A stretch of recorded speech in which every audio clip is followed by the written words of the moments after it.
Change at Oglethorpe by Peter Morfoot, starring Michael Williams and Peter Davison. Episode 1, Off the Rails. Oglethorpe, Sludgeby train, platform 2. Now, here's a special announcement to passengers alighting here. Hang on. Passenger, there is. The bloke in the grey flashes Mac on platform 1. Yeah, you, sunshine. Why not pay a visit to our privately run cafe bar, Brief Encounter, where the former rank organisation starlet, the very... Hang on a minute, I cannot read your writing, June. Looks like lovely. Well, that can't be it. Lively? Oh, well, need bother. Where was I? Where the very rank June Virgo will serve you with a range of high-class snacks, meals and drinks in an ambulance. In an ambience that conjures up the magic atmosphere of the golden age of the silver screen. And for those interested in the occult, June also provides... Beggar me, it worked. Punter on his way, June. Well, that's if he's not off to the bogs. Oh, he is. No, he isn't. Oh, make your mind up. Pilot's running off now. I don't know. Sorry, June. Maybe next time, eh? Remember, it's punk hour from 3 o'clock this aft here on platform 1FM. But for the minute, this is New Points Pointer, seeing... Thank you, Points. Light and charming, I told her. And do you think they teach them to read in schools anymore? Yeah, I wouldn't be cat what they do nowadays. Right. I suppose I'd better be heading over to ticket office. Groves will be dragging himself back from wagon and horses in a bit. On his last day with us? I shouldn't think so. Particularly as he drew his leaving pay and he took the whip round we had for him on top. 74 pence and a second-class stamp will not detain him a lot longer, will it? Besides, you can never tell what Barnsley folk like him will do, especially when they're tanked up. Brief encounter. Hello, June. Hello, Mr. Grove. I've a bit of a skim for Yes, I agree. No point in coming back this afternoon. You go home from the wagon and horses. Goodbye. All the best to you in your new job. Yes, I'm sure you'll be very happy at Allied Breweries. Yes, indeed. Goodbye. Hard to believe he was a teetotaler when he first took up office here. 3 short months ago. Poor Mr. Groves. Oh, Nout. I never liked him from first day, when he refused to talk to my Percy. He was just poking out of my trousers, trying to be friendly. Not even a hello. Sorry? And as for shaking hands with him, out of the question, that were all, yes. I know I'm going to regret this, but what are you talking about, Rocket? I am talking about that Barnsleyite Grove snubbing my Percy. One of the finest competition ferrets to have been stuffed down a pair of trousers since records began. Percy's a ferret. Thank God for that, I think. Living legend, Percy is. I could tell you stories about me and him. No, don't worry. Well, just let me say this. You can tell a lot about a bloke by how he carries on with a ferret. A lot. A bloke that can't handle a ferret isn't worth knowing. Thank you, Rabbi Lionel Blue. A thought for the day to inspire me as I wipe down the table. Please, then. Right, I'm off. It'd be like Groves to come back here special just to catch me on me break past me time. And then there'd be hell to pay, his last day or not. No, there wouldn't. You what? He'd be on phone to silly sodder area office, just like that. What do you think would happen to you if Mr. Groves did report you? Mr. Sod can't sack you, can he? He retired you 10 years ago.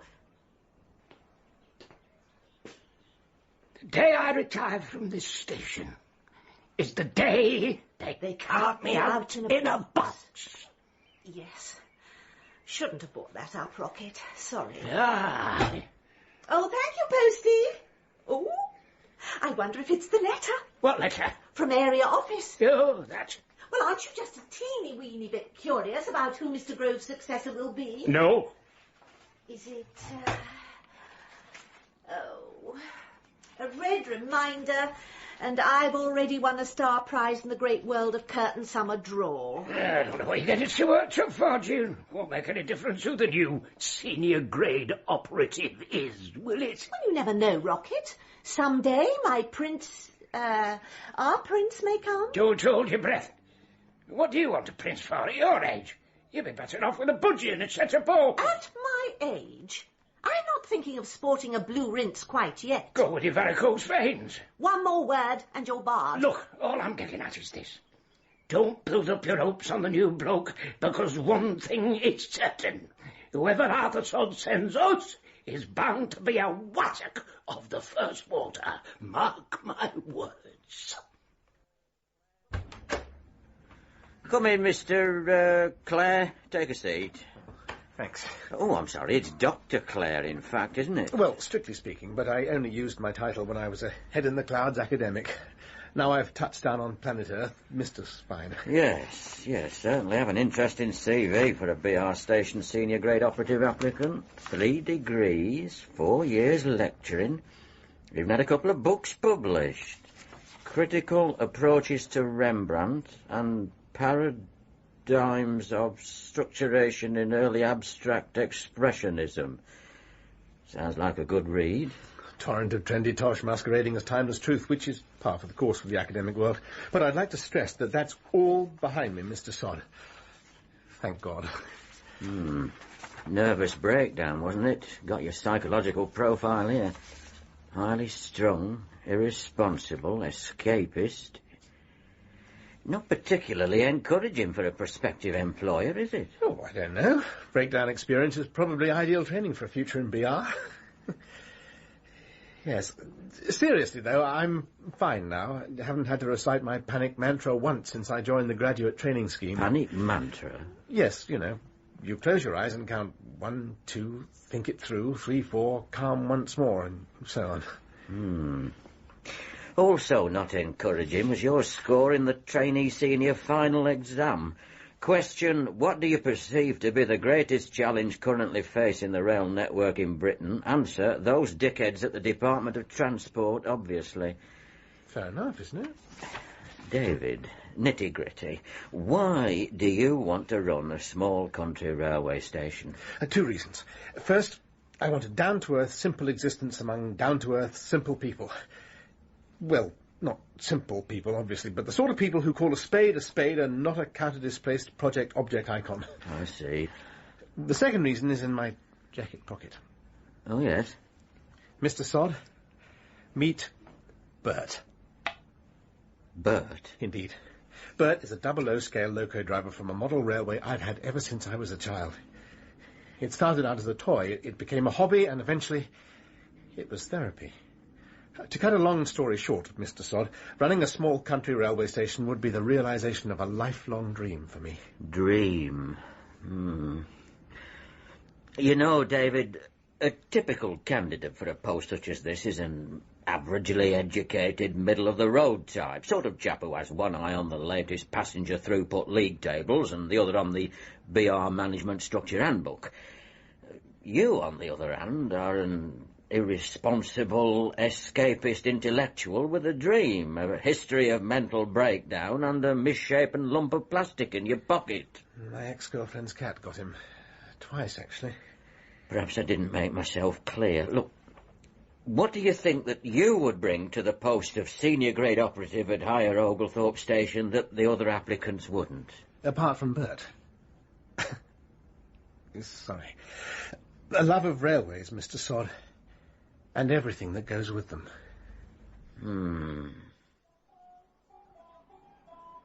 Another drop of tea, June, please. Hattie, was that all right for you, love?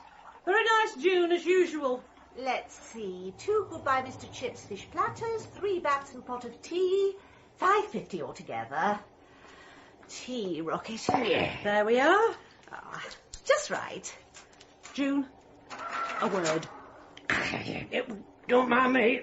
Other end of the bar, Hattie. Yes, love. I saw my Herbert last night, as plain as day. He was sitting under one of my dryers in the salon reading a brochure on UPVC replacement windows. It's a sign. But a sign of what? He never set foot in the salon when he were alive on account of my exclusive beauty products playing havoc with his sinuses. And another thing, he thought UPVC were very suspect. Did he? Did he? Aye. Something's wrong, June. There's only one thing for it. I need you to get in contact with the other side as soon as possible, love. How are you fixed at the minute? Well, of course, one cannot be too hasty with the other side.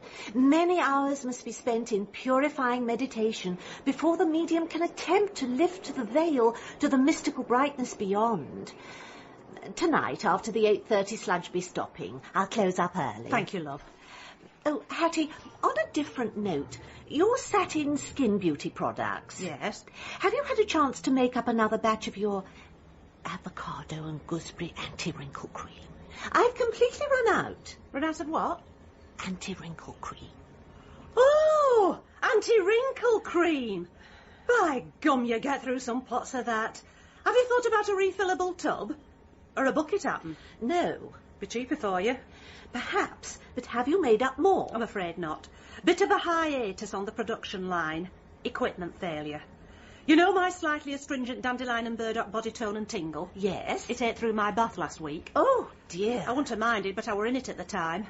Any road, be a couple of weeks before I get back into full production. Oh, my train. See you tonight, June. And don't worry, your wrinkles won't get any worse in a fortnight. Will they, Mr. Stevenson? Bye! Mrs. Clack. Bye. Herbert's been trying to get through to Hattie. Never could when he were alive. Don't know why he's bothering now. I'll see thee. It's Friday. Yes.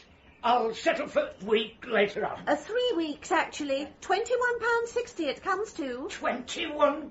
I could do with it today. Call it 20. Where am I going to get hold of 20? You see, I need to balance... Oh, look. Hattie's left her shopping. Stand still. What? Don't move a muscle. Do exactly as I say. Very, very gently. Put that bag down and walk slowly towards me. What you've got there is a suspect package. Suspect? It's Hattie's shopping from the cupboard market. Put it down and walk slowly towards me.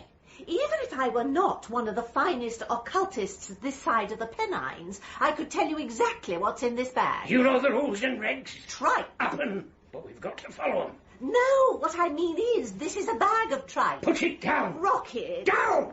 Oh, what a performance. Over here.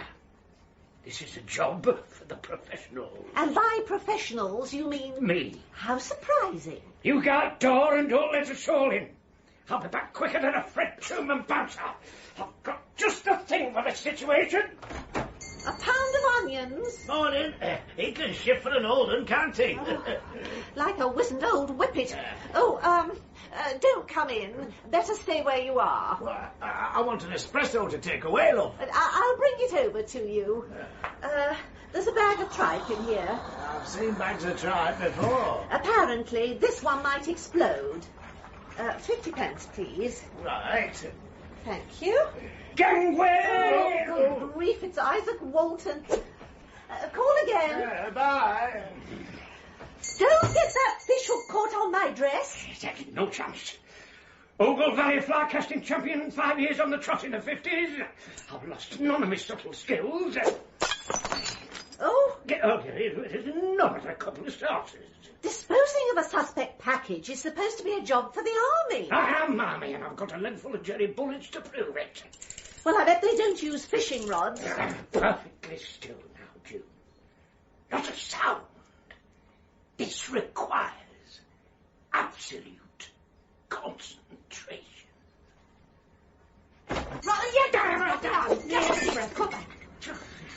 Oh, bang goes my Robert Donut poster.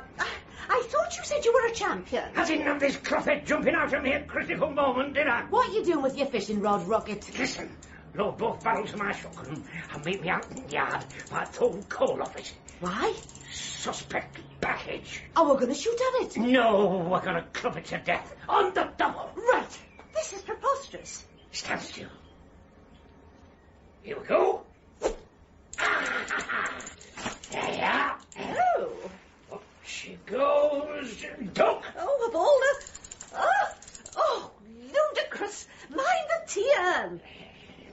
times call for desperate measures.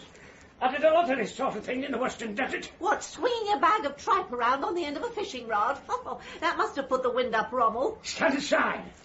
Clear to reopen. It's tripe, I tell you. 2 pounds of finest pig bag from Garsides. She eats it while she watches the wrestling.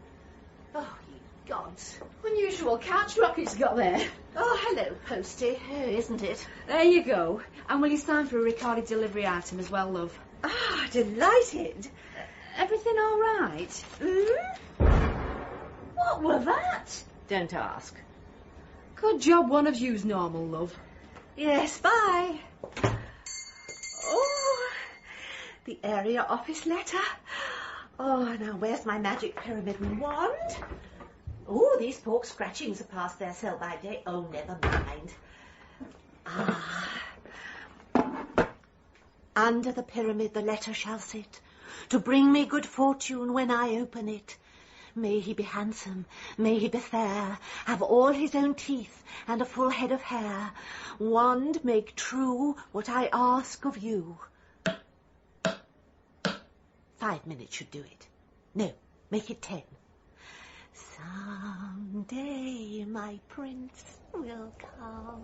The 1440 intercity service to Leeds will depart from platform 12. Peterborough and Leeds only, platform 12. Ticket. Got a BR travel warrant here somewhere. There. Oglethorpe via Leeds. Hang on, this warrant is for travel tomorrow. Ah, so it is. Well, just between us. Couldn't wait to get up there. See Oglethorpe and die, eh? Understandable. Quite. So couldn't we just stretch a point, you know? We're all work pals together, aren't we? I mean, travel today, travel tomorrow, what's the difference? If you go today, it'd be about 45 quid, I should imagine. No. So why don't you come back tomorrow and use your work pal's warrant then? You see, the thing is, I've already handed the keys into my flat. Bit rash there, weren't you? But I see your point. Today would be best. I knew you'd understand. Thanks a lot. Ticket office is over there, mate. That empathy bypass operation was a real success, wasn't it, mate?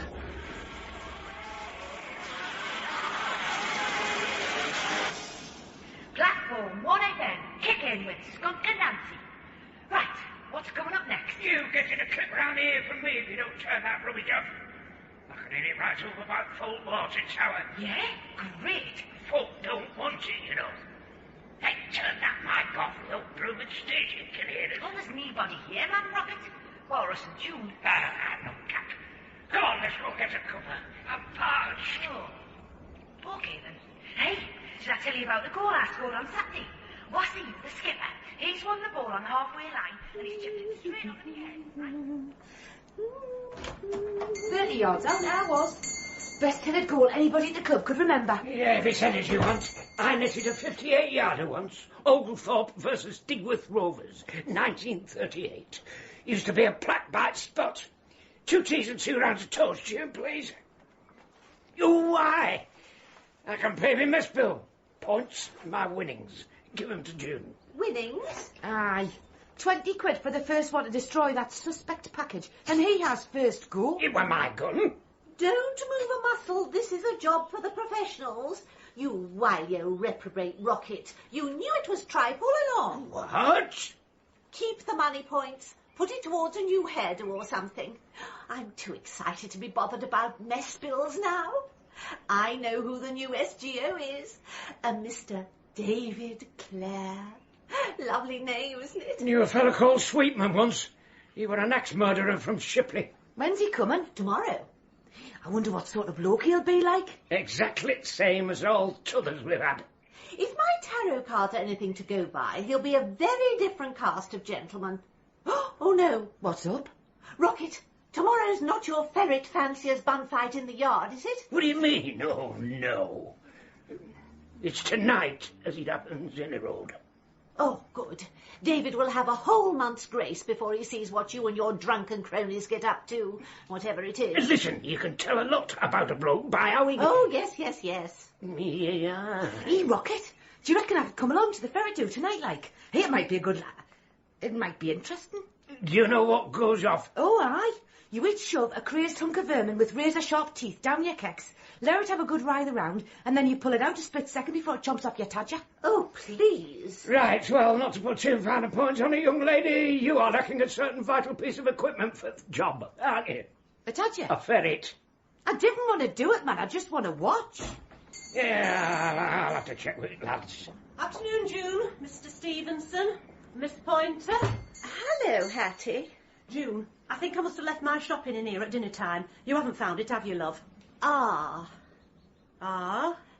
Yes, Hattie.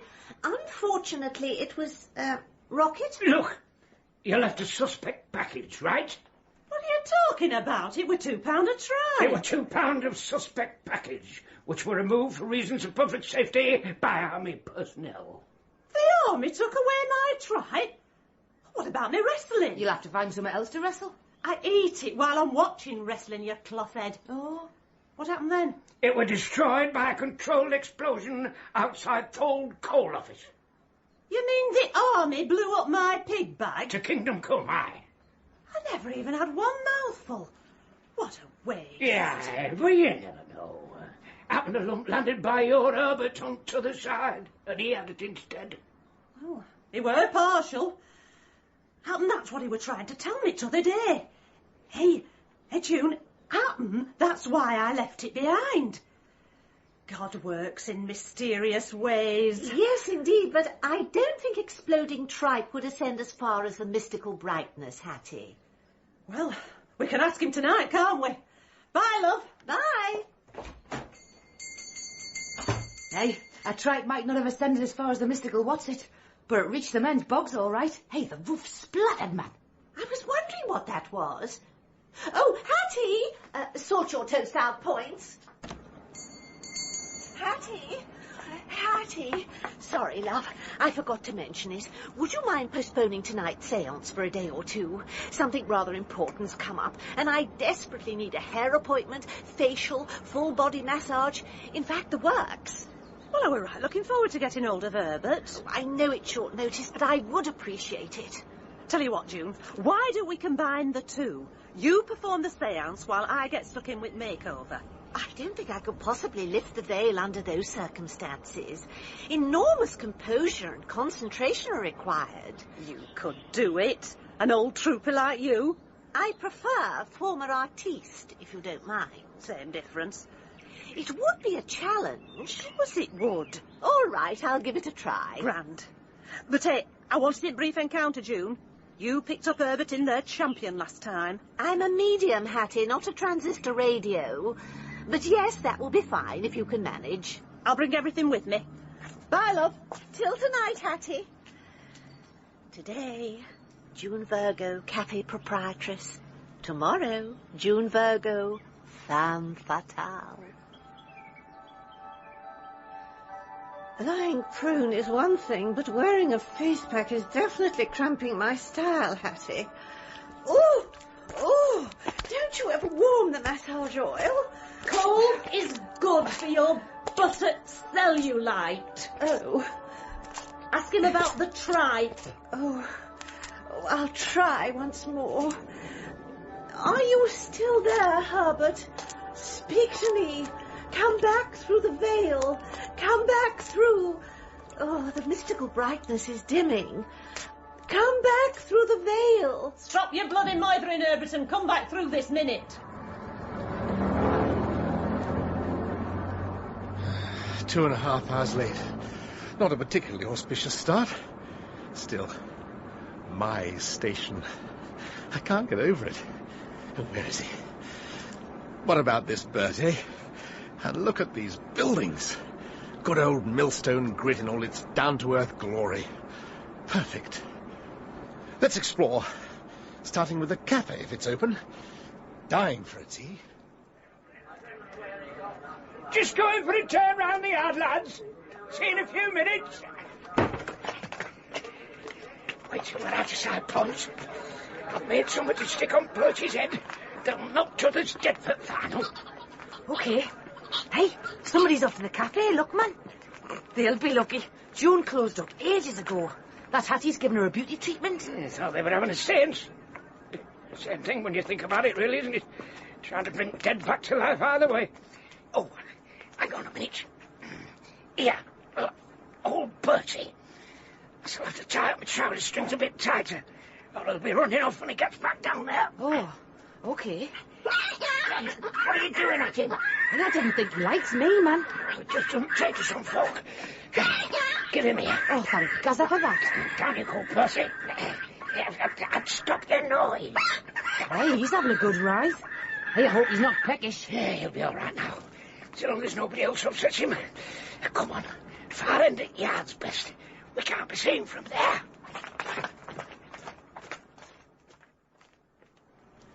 Ah, here we are. Brief encounter. Bit trendy. Oh, it's over. What was that? It's not the tripe I'm after, woman. It's me cloth cap. I left it in B&Q. Massage, Hattie, massage. It's not 2 pinfalls, 2 submissions, or a knockout. Sorry, June, but it's as if he was standing there.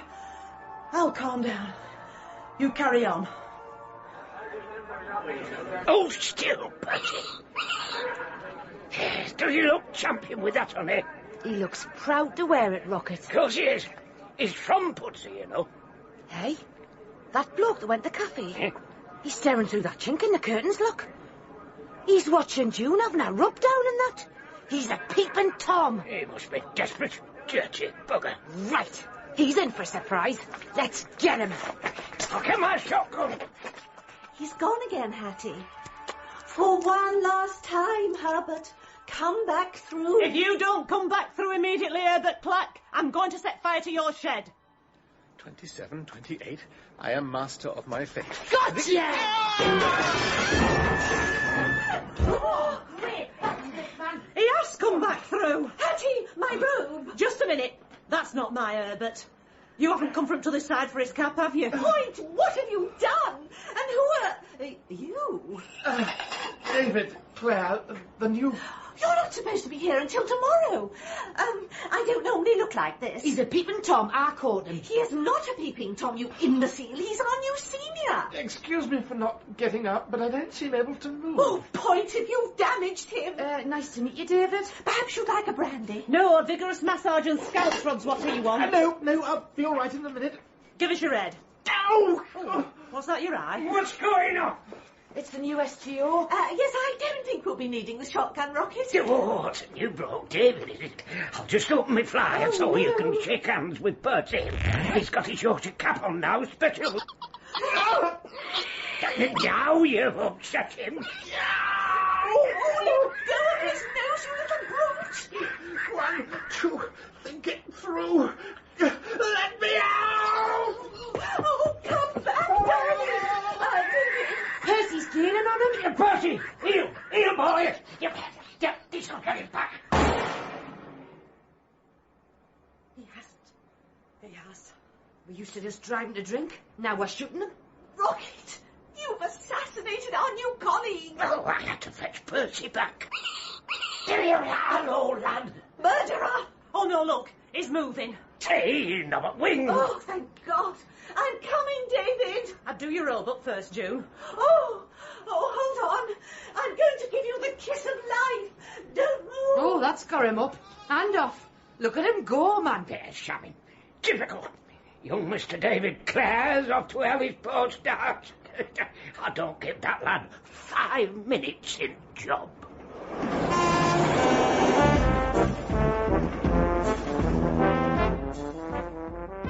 In episode 1 of Change at Oglethorpe, Rocket...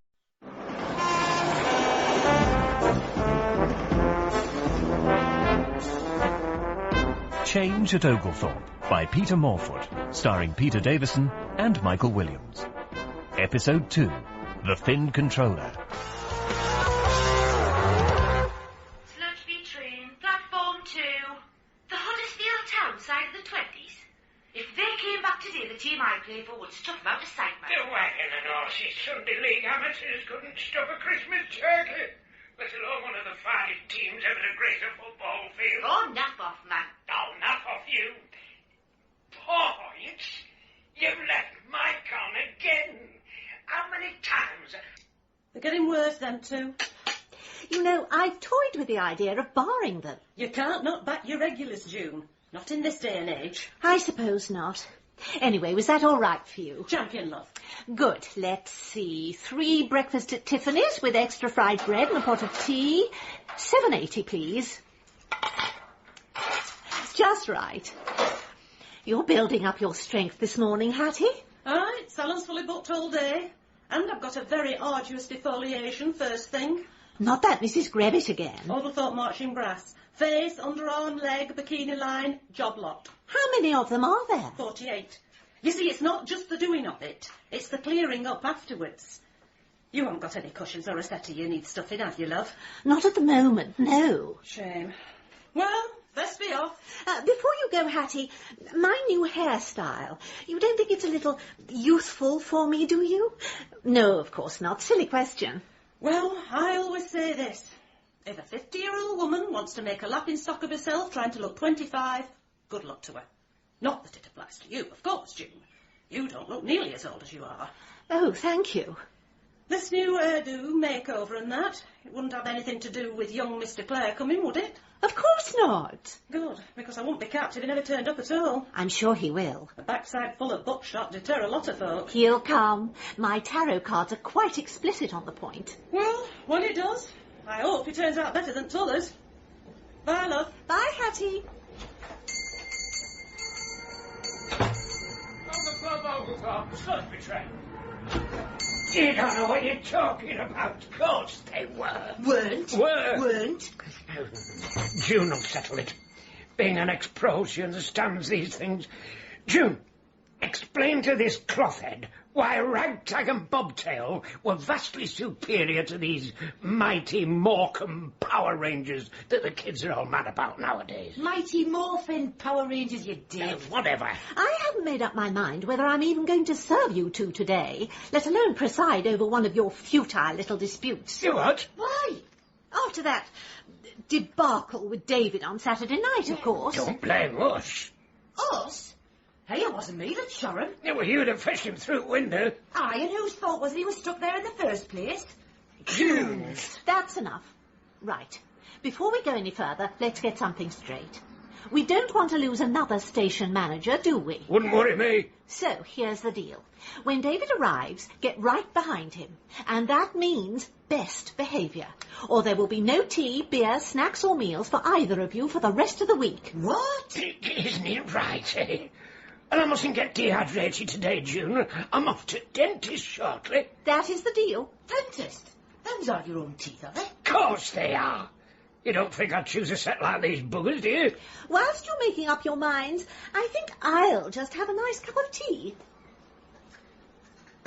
Well, I suppose so. So, agreed? None of your usual nonsense? Oh, all right then. To seal our agreement, then, each hold the wand in your left hand, touch the apex of the magic pyramid with your right, and repeat after me. Oh, crikey. With hearty zest. With hearty zest. We'll do our best. We'll do our best. To help our leader fare. To help. our leader. Fare. Fair. 2 teas coming up.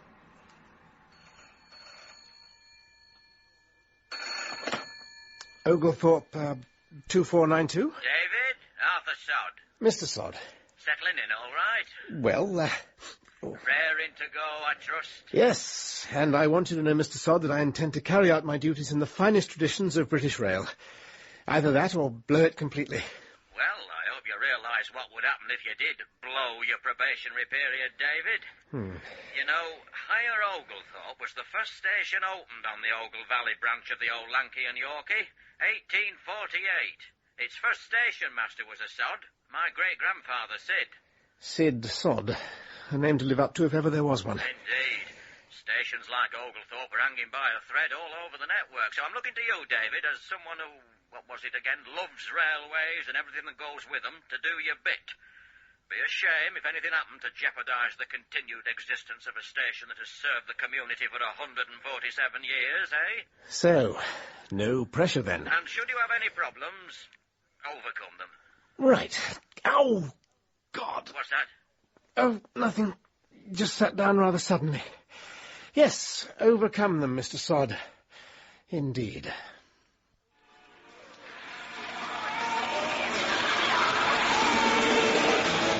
That was rancid cack with Eat It or Beat It. Brilliant, eh? Yeah, it was. All right, and you're another one and all. Anyways, that's it from Platform 1FM today. So this is Lou Point's pointer saying, kick it. Points, if that's your idea of best behaviour... Well, he hasn't turned up yet. Well, just remember... Yeah. Da-na-na-na-na-na-na-da-da-da-da-da. Na-na-na-na-na-na-na-da. Oh, hello, David. Hello. June Virgo. We met on Saturday night in my cafe, briefly. Surely you haven't forgotten. Oh, yes, I didn't recognise you with your... I didn't recognise you. Look, Mrs. Virgo. It's Miss, and do call me June. June. Saturday evening, despite everything, I've decided to say no more about it. Oh, I'm glad you're taking that attitude. It could have happened to anyone, anywhere, couldn't it? How is your nose? Feels as if it's in a vice. And your... Sitting on a porcupine. Oh, dear. Of course, they removed the pellets. Only 5, all told. Fortunate, really. Be as right as rain in a week or two, they tell me. Anyway, may I say we're all very excited about your appointment. Oh. Sorry. All? Do you have staff? No, there's just me. I thought the station proper had a complement of only 2, myself and one other. Yes, well, there's also Rocket, Mr. Stevenson. He thinks he works here. I see. In fact, until 1985, he did work here. Won't accept that he's retired. Silly, really. But there's nothing he doesn't know. I'm sure you'll find him very useful. He doesn't always wander about with a ferret in his trousers, does he? Oh, no. And he's never shot anybody before. Well, I think I'd better go and meet my other colleague. Oh, how democratic of you not to refer to Points as your junior. Wasn't it? Points, did you say? Yes, Miss Pointer. She calls herself Points. It's Louise, really. Not the girl with the nose rings and the Mohican haircut from Saturday night. Yes, I know she looks like a toilet brush on steroids, but she's really a very sweet girl. And she's quite conscientious, in a way. Next train to arrive on Platform 1 is for Digworth Junction. Calling at Digworth Junction. Passengers for Leeds change at Digworth Junction. For Manchester, London, Glasgow, Paris, Rome, Kuala Lumpur, Xanadu, the lost city of Atlantis, and all stations to the planet Zanussi, change at Digworth Junction. Keeps us amused for hours sometimes. I think I'll just go and have a word. Lunch is on the house today. That's very kind of you. Oh, by the way, what was that strange noise I heard as I arrived? Noise? It sounded like a Deltic diesel dragging a tin drum full of fighting alley cats through a wind tunnel. It may have been the, iron foundry. It's over a mile away, but when the wind's in a certain quarter. Extraordinary. Well, I'll see you later. Bye. Bye, David. Tickets, please. Well, that's different. Always wondered what happened to Susie Quattro. Tickets, please. There you go. What's the next train to Digworth, love? It'll be a manky old diesel rail car with vibrating seats and a couple of blocked up bugs, I should think. Comedian and all. How long will it be, I meant? 3 cars, be about 60 metres. God. The Digworth goes in 2 minutes from Platform 1, this side of the footbridge. Thank you. Oh, hiya, Dave. You turned up, then. How do you know that? I've been looking at the timetable. Are you feeling all right? You're conking that. Yes, not too bad, thanks. Louise. Oh, call us Points. I cannot stand Louise. Girly name. Actually, I prefer David whilst we're at it. Okay, man. Yes. The point is, Points... The thing is, the passengers. Let's try and help them a bit, shall we? I'll tell you one thing you haven't been looking at. The bump from area office. They're not passengers. They're customers. Horrible term, I'm not using that. Anyway, we must help them. He was lucky I didn't stick one on him, the provocative bugger. Why? Apart from calling us Susie Quattro, draghead, and referring to me as love, fascist pig, he was wearing a Leeds United scarf, wasn't he? Points. As long as I'm in charge of this station, you will not even think of sticking one on a passenger. Even a Leeds United fan. OK? You're asking something there, David. But as it's you, agreed. Do you fancy a guided tour around the station? A good idea. Points. I'm not being personal. Yes, I always dress and make up like this. But don't you like it? It does have a certain Fenimore Cooper noble savage quality. Not sure it's very BR, though. Each to our own, eh? Yes, I don't want to be stuffy about Well, it, don't but... be, then. That's where the other SGOs went wrong. Here's the ticket office. Go with the floor, man. You live longer. There's certainly something in that. Even so, I do feel... Good grief. Oak panelling. I can't believe it. I kind of get worked up over it myself, like. Oh, meet the dog. Dog? Where? Calm down, calm down. The ticket machine. We call it the dog because half the time it's barking mad. Well, not half the time.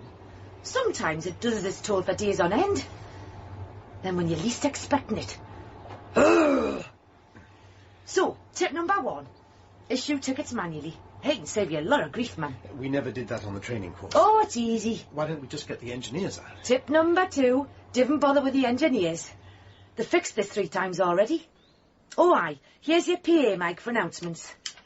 Oglethorpe, Digworth train. Yes, I was meaning to talk to you about that. And here's me pride and joy. A Santachi 45-watt Magnum. The most powerful boombox in the world. Ah, the Iron Foundry. No, it's not them. It's rancid crack. Are you into music, then? No. Oh, pity. Anyways, that's it for in here. This used to be the station bookstore.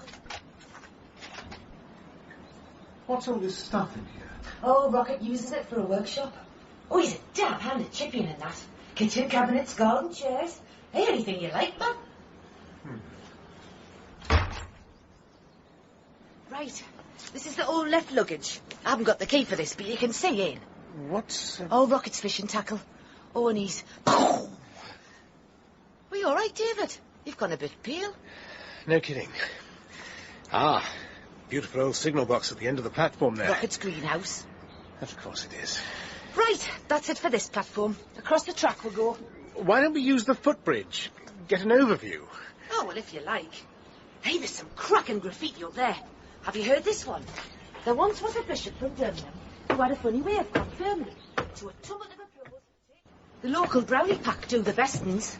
I had no idea children of that age knew about such things. Oh, it's not them. It's the brown owl, dirty old cow.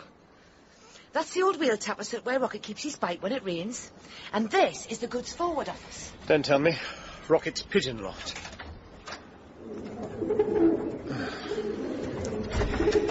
I take it the hen run and piggery are in the station yard. Oh, don't be daft, man. Arthur sort of never allow that, would he? Oh, hang on. 5 past Sludgeby Stopper will be here in a minute. Do you want to go and flog a couple of tickets? Oh, right. No. All in good time. I'll watch you. You were saying? What was I saying? About the unauthorised use of station property. God, I sound like a policeman.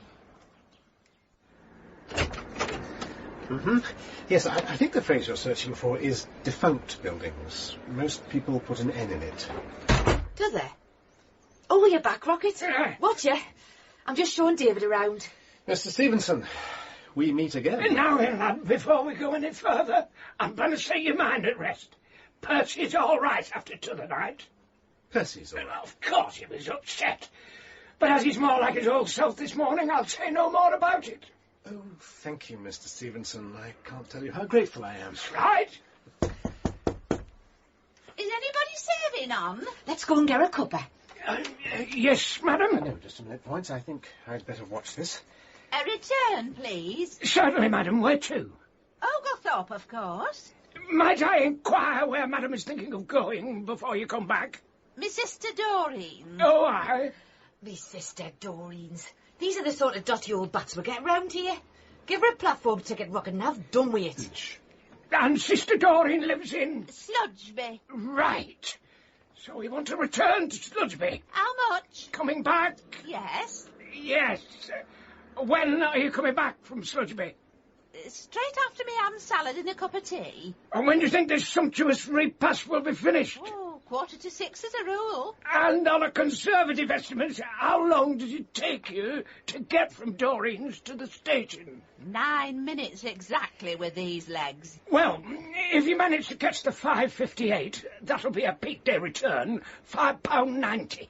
If you happen to miss that, next one's 6:16, that'll be an off-peak return, £3.25. Now, of course, if you've got an OAP rail card, that'll be 33% off the above. Your Metro card, 25% off. Your Ogle Valley Heritage card, 20% off. Or there's your Freedom of Yorkshire card, a magnificent 2% off. Now, do you have any cards? Aye, I have a set with budgies on. Play rummy with 'em every Friday lunchtime. By which I mean any of the reduced fare cards I referred to a moment ago. None of them, no. Right. So, before 6 or after 6 for your return journey? After. I'll have an extra button up and... Then that's £3.25, please. Thank you. 75p change, and here's your ticket. Thank you very much. Enjoy your journey. Bye. Mr. Stevenson, to say the least, I had my doubts about your role here, and I think there are still some things to address, but I have to say, that was exemplary. First class. Oh, well, I have been here nearly 50 years, you know. And it shows. Hi. Call me Rocket. Everybody else does. Except for the wife, of course. What does she call you? Mr. Stevenson. On a good day. Away, David, let's get that cuppa. Aye. I'll join you in a bit. Good. I think we need a team meeting. Establish a few ground rules. Keep up the good work, Rocket. We'll call, lad. You know, you could learn a thing or two from Rocket about dealing with the public points. Oh, aye. Single to Barnsley, please. Barnsley? Barnsley. What do you want to go to Barnsley for? Pardon? I said, what do you want to go to Barnsley for? What's that got to do with you? You don't want to go there. It's rank. Single to Barnsley, if you please. What about Huddersfield? Barnsley. Harrogate? Barnsley. Bingley? Barnsley! Let's talk about it, shall we? This is ridiculous. I'm going to complain to your station manager about this. Please, your son. And this is a still from a film I made in recently. Scooters a Go-Go with Tommy Steele. Ah, beautifully framed. Recognise anyone? Second Vesper on the left, man. Oh, yes, wait a minute. Ooh, you are awful, but I like you. Dick Emery, that's it. Dick Emery? Oh, I can see we're going to have a lot of fun together, David. It's me. Oh, yes. I can see it now. The helmet rather obscures your face, doesn't it? I'm not wearing a helmet. Ah, must be the contre-jour lighting. Very misleading. Did you ever see the film? No. Unfortunately, I missed that one. Oh. A cup of tea with your meal? Thanks. Here I am, running on. Tell us about yourself. Nothing much to tell, really. Who do you support, like? Who do I support? Aye. In what sense? She means, which football team do you favour? Oh, none. Bit of a washed-out all-round, really, aren't you? Points. Sorry. You're obviously a man of taste and refinement, David. Jammy Dodger? Lovely. Aquarius? Just the jammy Dodger. No, I meant your astrological sign. You were born between the 21st of January and the 19th of February, weren't you? No. Then you're a Libran. September the 23rd to October the 22nd. No. Oh. May I touch your hand? Never fails. All right. Oh, the unmistakable vibrations of a goat. Charming. Capricorn, I mean. Oh, I'd stake my reputation on it. Born on November the 7th, if that's any help. Scorpio. Better still. You're the one I want. Absolutely. That old fool in the ticket office has just refused to sell me a ticket. Has he? I wanted a single to Barnsley. Oh, well. I tried till I was blue in the face. Excuse me. Points? Rocket's got a thing about Barnsley. He thinks he's doing the punters a favour by keeping them away from the place. What? I'm very sorry. Miss Pointer will sell you a ticket. I'm on me break, man. You do it. Forget it. I'm going by boss. And I'll tell you another thing. I'm never going to catch another train anywhere again. Sour old bucket. Where are my painkillers? Oh, dear. Lunch ready. 1 espresso bongo special. With extra bongos by the look of it. I never get as many sausages as that. Can you keep it warm for me, June? I think I'll have to go and see Rocket. Oh, the man himself. Da-da-dee-dum, da-da-dee-dum. What's this? Did you just refuse to sell a ticket to Barnsley? Course. Teaching, please. Why? Folk don't want it, you know. The man who just left did. No, I didn't. Yes, he did. No, I didn't. Yes, he did. David, trust me, he didn't. Tea, Rocket. Ciao. Mr. Stevenson, we need to discuss this in private. Anything you want to say to me, you can say in front of my friends. All right. I very much regret having to say this, especially after your exemplary performance earlier, but I wonder if it wouldn't be best for everybody if you finally accepted your retirement from this station. The day I retire from this station is the day they cart me out in a box. You leave me no alternative. Commandeering half the station buildings for your own use is one thing. Now, hang on. If it hadn't been for me repointing, plastering and painting them all up, they'd have been demolished years ago. And that would have been criminal. If that's the case, I'm in full agreement. But what just happened was beyond the pale. A customer must be able to buy a ticket for anywhere on the network. See? They're customers now, man. Passengers, I mean. You hear the way things are going? You'll have to book 6 separate times to get from here to Leeds soon. Well, of course, that would be an absurdity, but we can't operate on a personal whim basis. I don't like Southend, but I wouldn't try and stop anybody from going there. Well, I'm not changing my mind. You're not? No. Well, that's it then, Rocket. I'm sorry. You mean you don't want me here? After 50 years of loyal service? Well, better get me things in. And get off home, I suppose. Rocket. There's no need to go home, and in recognition of everything you've done here, you can come in regularly, every day if you like, and keep your greenhouse up and everything. And you'll always be welcome in here, Rocket. But in terms of your official duties, I think there should be a cessation. Right. Well, I think I'll take my tea over to ticket office for one last time. Rocket. Aye? Rag, tag and bobtail wear much better. Aye. How did you get on at the dentist, by the way, man? Oh, nout. 4 extractions, 2 fillings and a bare nerve job. And Rocket, the lads at the wagon will be sorry to hear about all this. Especially me mates on the football team. Wasim and them. Right? Oh, aye.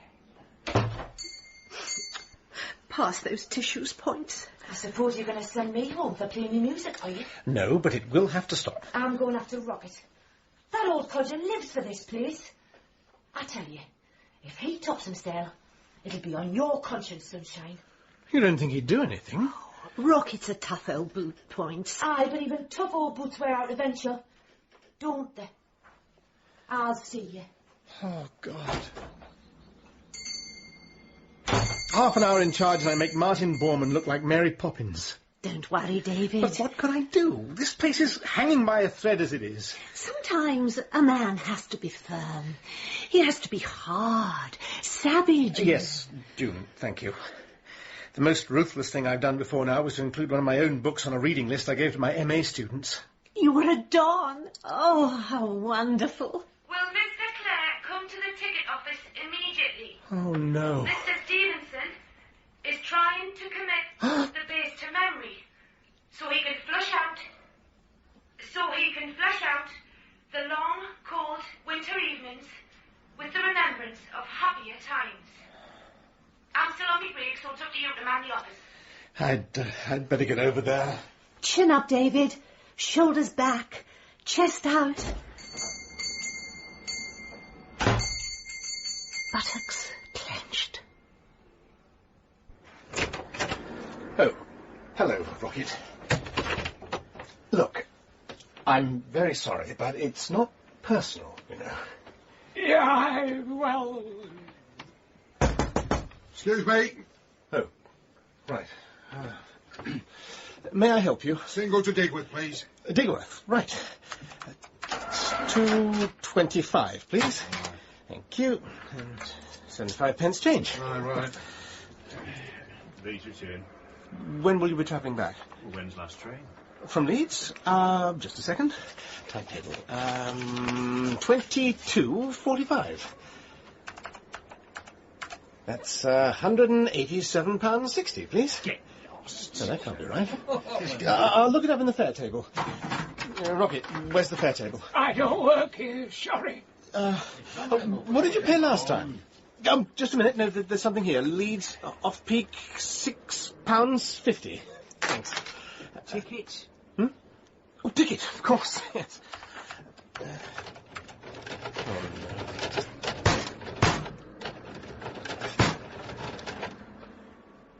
Sorry, the machine. Right one out there. Yes. Oh, stop it. I'm getting on without a ticket. No, just... One off-peak return to Huddersfield and 2 singles to Scold. Huddersfield off-peak. 4.15, and the Scolds, 7.88.50, 9.20 altogether, please. Hurry up. Huddersfield's a Freedom of Yorkshire, one of the Scold's an OAP card, and t'other's an Ogle Valley Heritage. Oh, God. Hurry up. I better report you to the area manager. Call it a fiver. Here, you have the tickets. Fill them in yourself. I've seen something now. Now then, Each Trooper Apex, midweek returns to Bodmin Parkway, 3 students and 2 inventory card as far as Digworth. Right. Points, I need you. Not supposed to use it for that. Where's the music gone? Don't worry, we've stopped it. He stopped the music. It's the only reason we use the train, pal. Refund. We won't refund. Come on, get some money. You're all rubbish to Budapest and 2 foot shuttle to Paris and beat your useless article. Rocket? Help! Does this mean I'm back on strength? Yes! You rang? Points, for God's sake, play them some music! Oh, it's against the regs, man. Stop the regs! You lot, shut it! David, you haven't had your lunch. You go off and eat your dinner, lad. We'll sort this out. Yes, I'm sure you will. Thanks, team.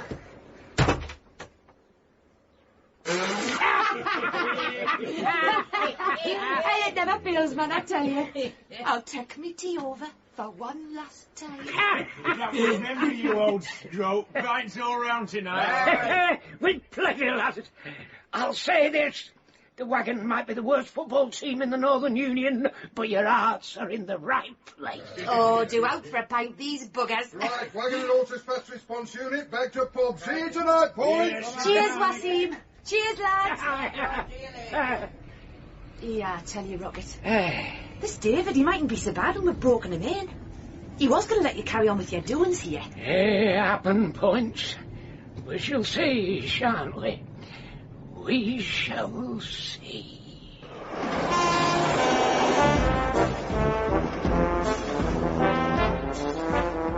In episode 2 of Change at Oglethorpe, David was played by Peter Davison, Rocket by Michael Williams, June by Rosemary Martin, Points by Phillippa Wilson, Hattie by Madge Hindle, and Mr. Sod by Chris Emmett. Other parts were played by Tessa Worsley, John Hartley, and Jonathan Keeble. Change at Oglethorpe was written by Peter Morfoot and produced by...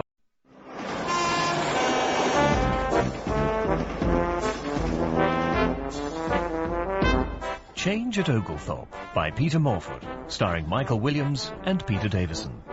Episode 3, The Brew That Is True.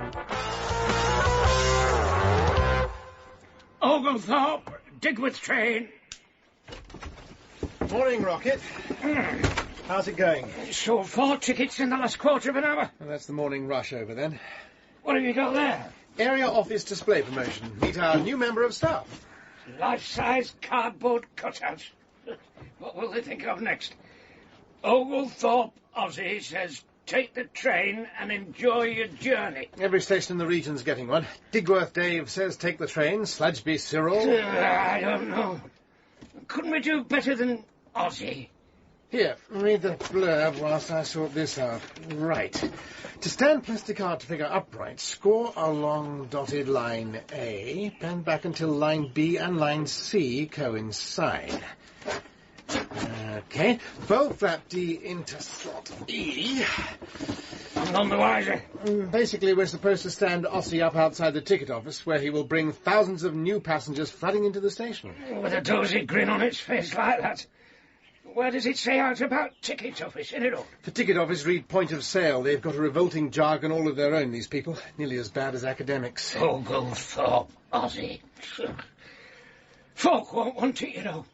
Better trains and more of them. That's what we need. I'm with you all the way, Rocket. Fold flap G into slot 8, ensuring base support J is fully occluded. Right. Snap back strengthening strut K along full length of figure to ensure vertical standing position. Oh. Don't think he's meant to bend over backwards like that somehow. Yes. Oglethorpe Ozzy says, I'm yours for a single as Fudgeby, girls. I don't think the soft porn potential of this promotion is something we should explore. Here. Let's have a do. Flap G, slot H. It's base support J where your problem lies. Look, you've not occluded it properly. I tell you. How many degrees have you got, Dr. Clare? Yeah, but this'll do it. Well, I suppose Ozzy praying to Mecca might go down well with our Muslim friends. Needs a length of 2x1 sticking up his back. I've got some in the old bookstall. Good idea. What? No lecture about misuse of station property? We've got to display him, haven't we? And thanks to you, we have the technology. We can rebuild him. Oh, could I borrow your bike, Rocket? Want to nip into the village to get my railway magazine. Special on Gresley's A4 Pacifics this month. Yeah, A4's grand engines they were. I help you, son. Thanks. See you later. David, Rocket? 5 points. Oh, something I said? No, but it's early yet. See ya. What's this junk? Wait for it. Oglethorpe Ozzy says take the train. Take the piss more like. Yeah. Hold on. I'm off to my workshop in a minute. You can addle your brain then. Oh, great, isn't it? I only get to do me Platform 1 FM show 1 day a week now. And then you've got the neck to complain about us using me boombox just for me own pleasure. Pleasure? If you want something pleasurable, why don't you play some music on it instead of that rubbish? Such as? Like some of the stuff I listen to at home. Who is Sylvia? Well, I don't know. Who is she? It's a tune, you clothhead. Nah, sounds boring, man. Yeah, if you fancy something more exotic, how about In a Persian Market? Grand and that. Old Wilson Kepler Betty number. What, 3-piece with it? You mean to say you've never heard of the Wilson Kepler Betty sand dance? Dum dum dum dum chee dum dum dum. Oh, pretty good riff. Yeah. I'll tell you what, I'll dig it out for you. Now then. Cheers. Right, pass us that, Ozzy. I'll see thee, boy. Aye.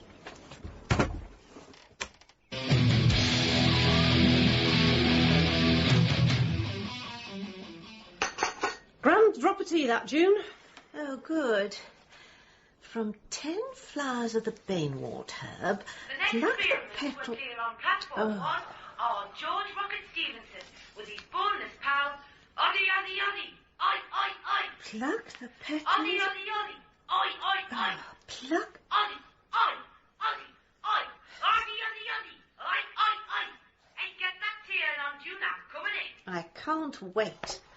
How is one supposed to concentrate around here? What are you making up there, June? Oh, it's a sort of herbal remedy.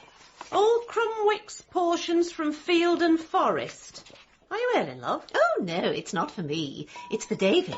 Thought you were doing a lot better. Ah, well, this remedy should effect complete relief, with any luck. If you'll take it. Funny-looking stuff, isn't it? Oh, it's not ready yet, and I'm sure he will take it. There's been an omen. This recipe calls for the petals of 10 trefoil banewort flowers, and they only bloom for a few brief moments every 7 years.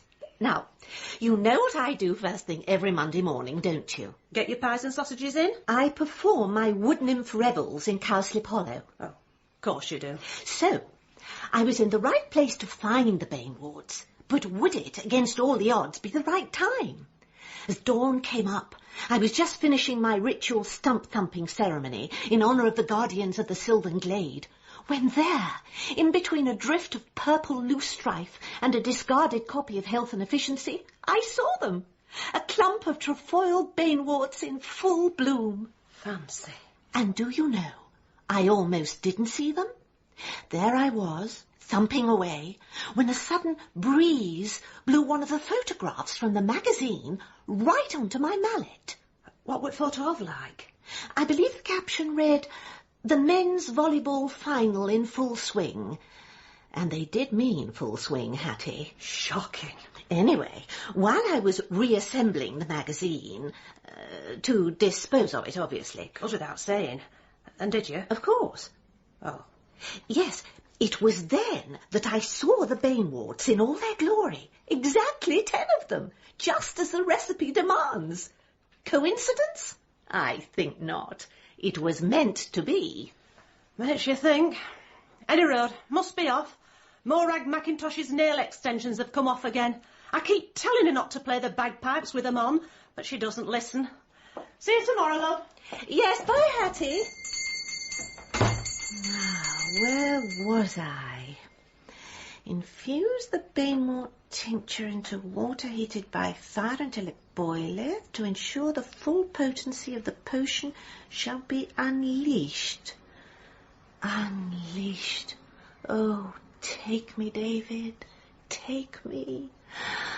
Oh. You got me message then? Hey, I'm gasping for a cuppa. How could I fail to? I could force one down and all. Oh, that was quick, Rocket. Yo, I make Barry Bucknell look like a rank amateur, I do.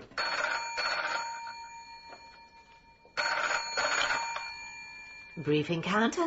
Miss Virgo, Arthur Sod. Oh, Mr. Sod. Is Mr. Clare with you by any chance?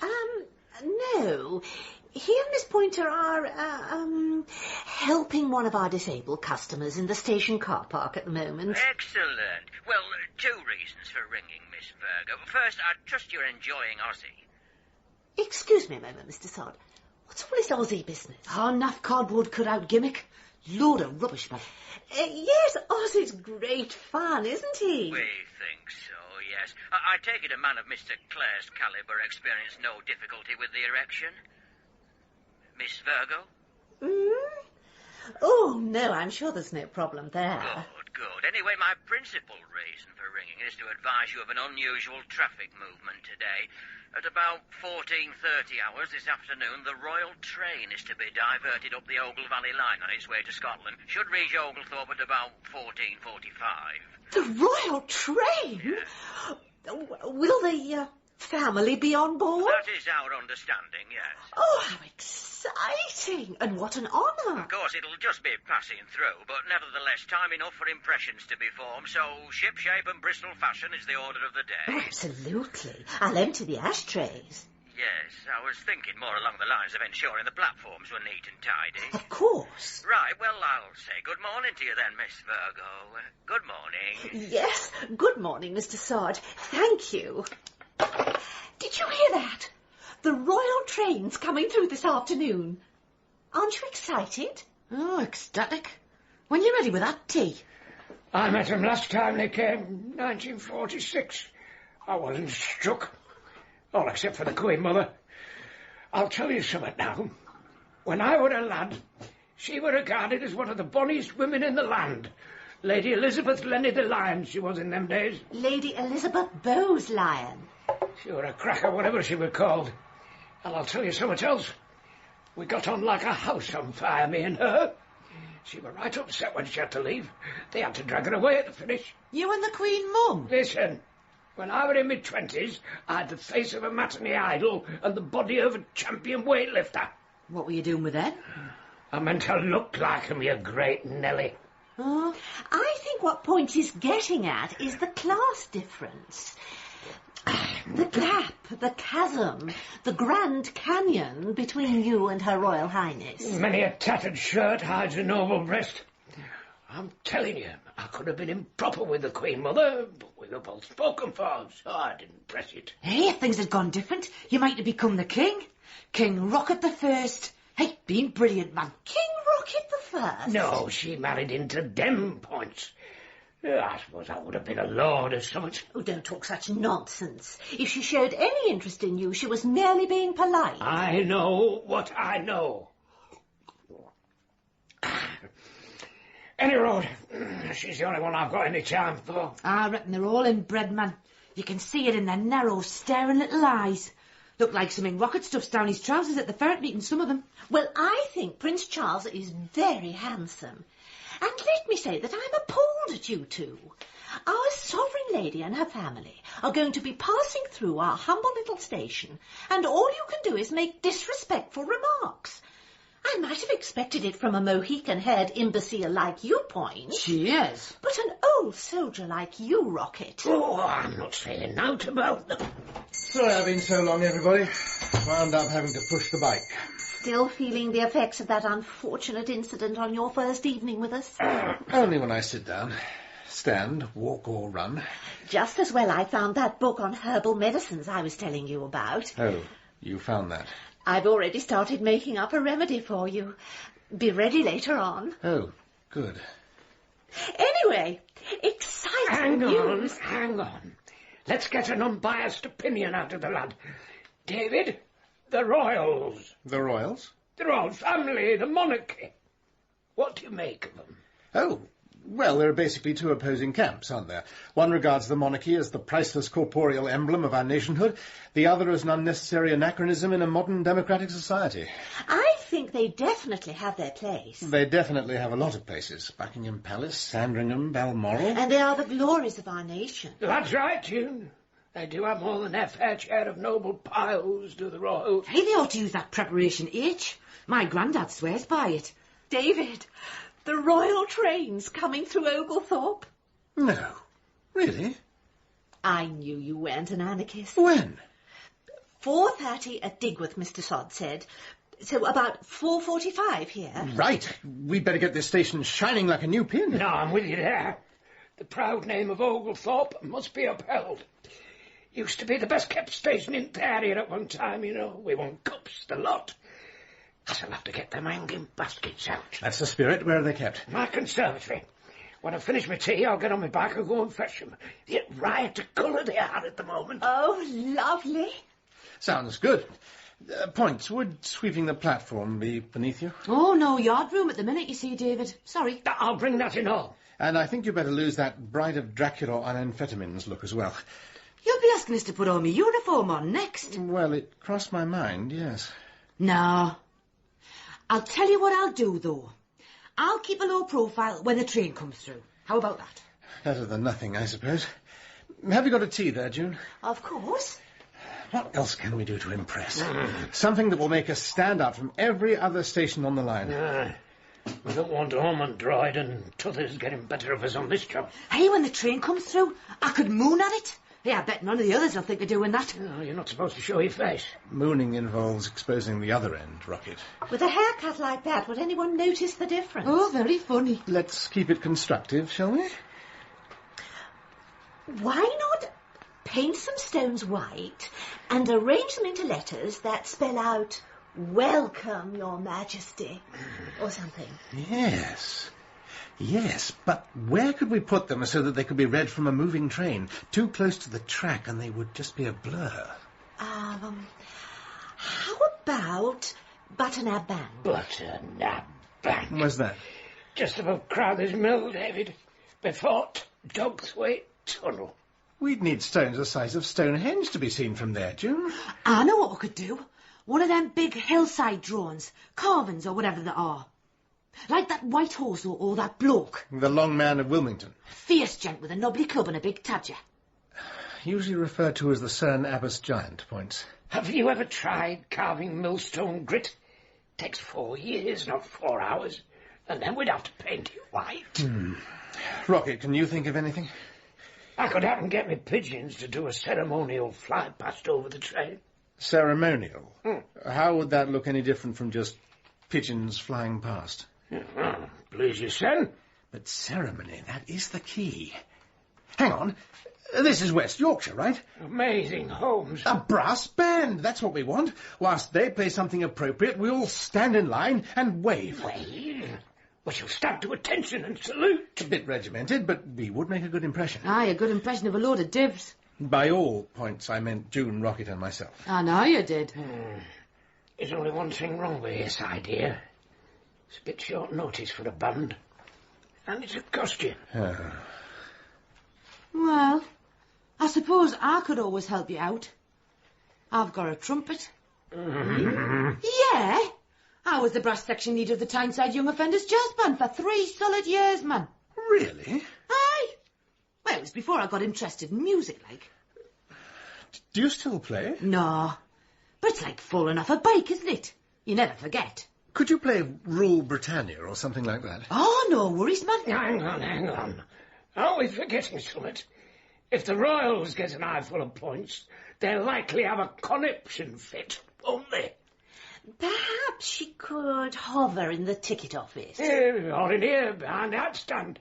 Few coats on it, they're not seen out. Why don't you just tie us in a sack and dangle us from the footbridge? There are some around here who find me drop-dead fanciable, you know. Points, of course. You're very attractive. All we're getting at is your personal style choice. Like you often. This hanging points from the footbridge idea has a lot of merit, I think.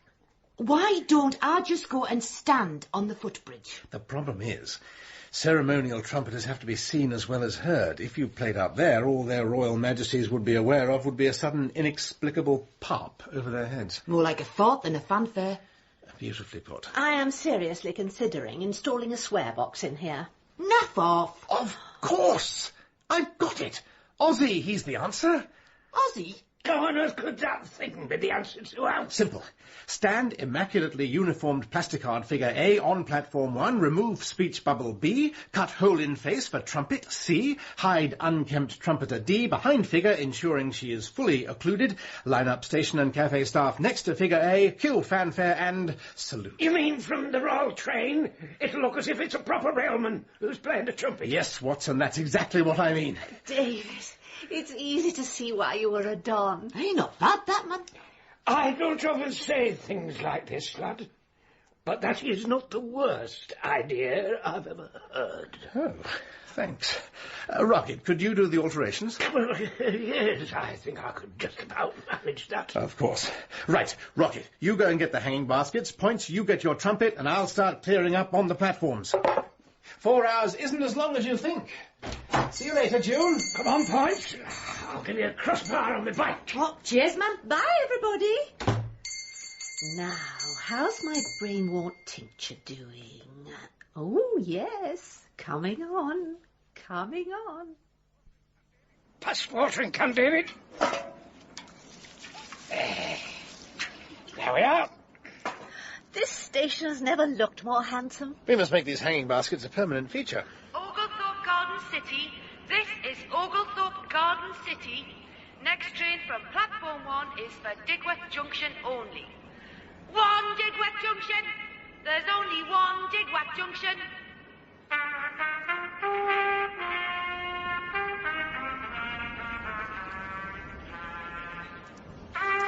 No Louis Armstrong, is she?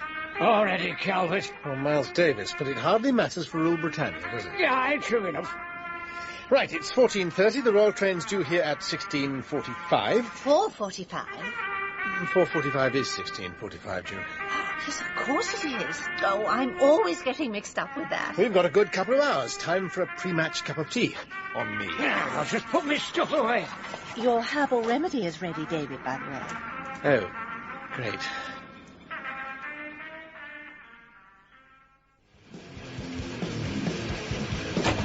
Now then, we'll have less of that.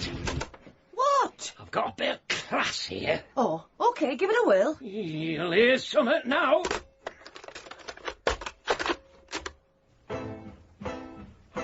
One of the finest acts to have graced a stage anywhere Wilson, Keppel and Betty. Oh, aye. Why are you taking your trousers off, Rocket? Vest and pants job, this is. I'll show you movements. You can be Betty. Chuck us that tea towel.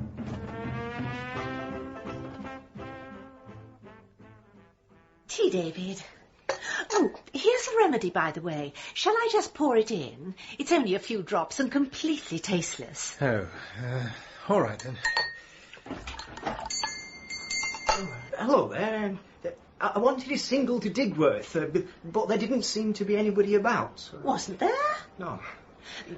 You drink up, David. I'll sort this out. A young girl, nose rings, leather jacket, ginger hair gelled into spikes, or a balding elderly gentleman possibly carrying a watering can and stepladder. Perhaps you didn't realise.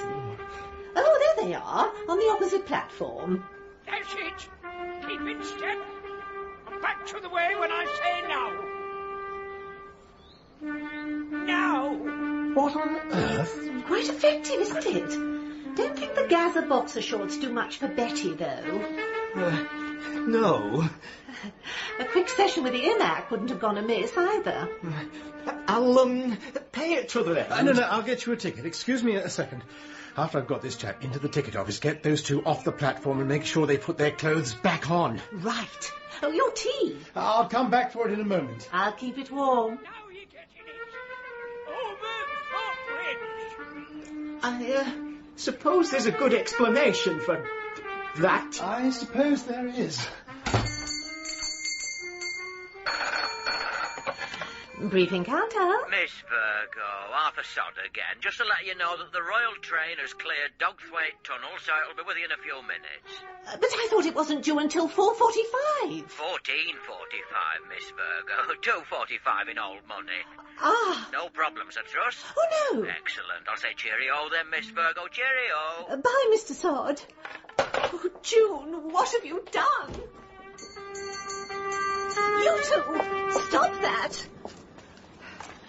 Hey, very good fun, man. Yes, it's wonderful, but I've made a mistake. The Royal Train will be here any second.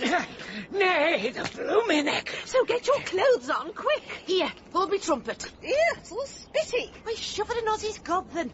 I'll get your clothes, Rocket. It'll be quicker. I'd better bob behind your counter for a minute, if you don't mind, Jude. Oh, please do. David, hurry up. Something terrible's happened. What is it? The Royal Train's due at any moment. What? Is it all that silly 24-hour clock? I got mixed up, sorry. Oh, well, it can't be helped. The platforms are spick and span and the floral displays are all in place. Where are points and... Rocket, get some clothes on. Sure, right. I'm not cold. I've just had a drop of tea. I hope you don't mind, June. Not the cup with the saucer on it under the counter. Yeah. Ah, that was for David. It doesn't matter. I'll have one later. Have I had time to fetch my medals?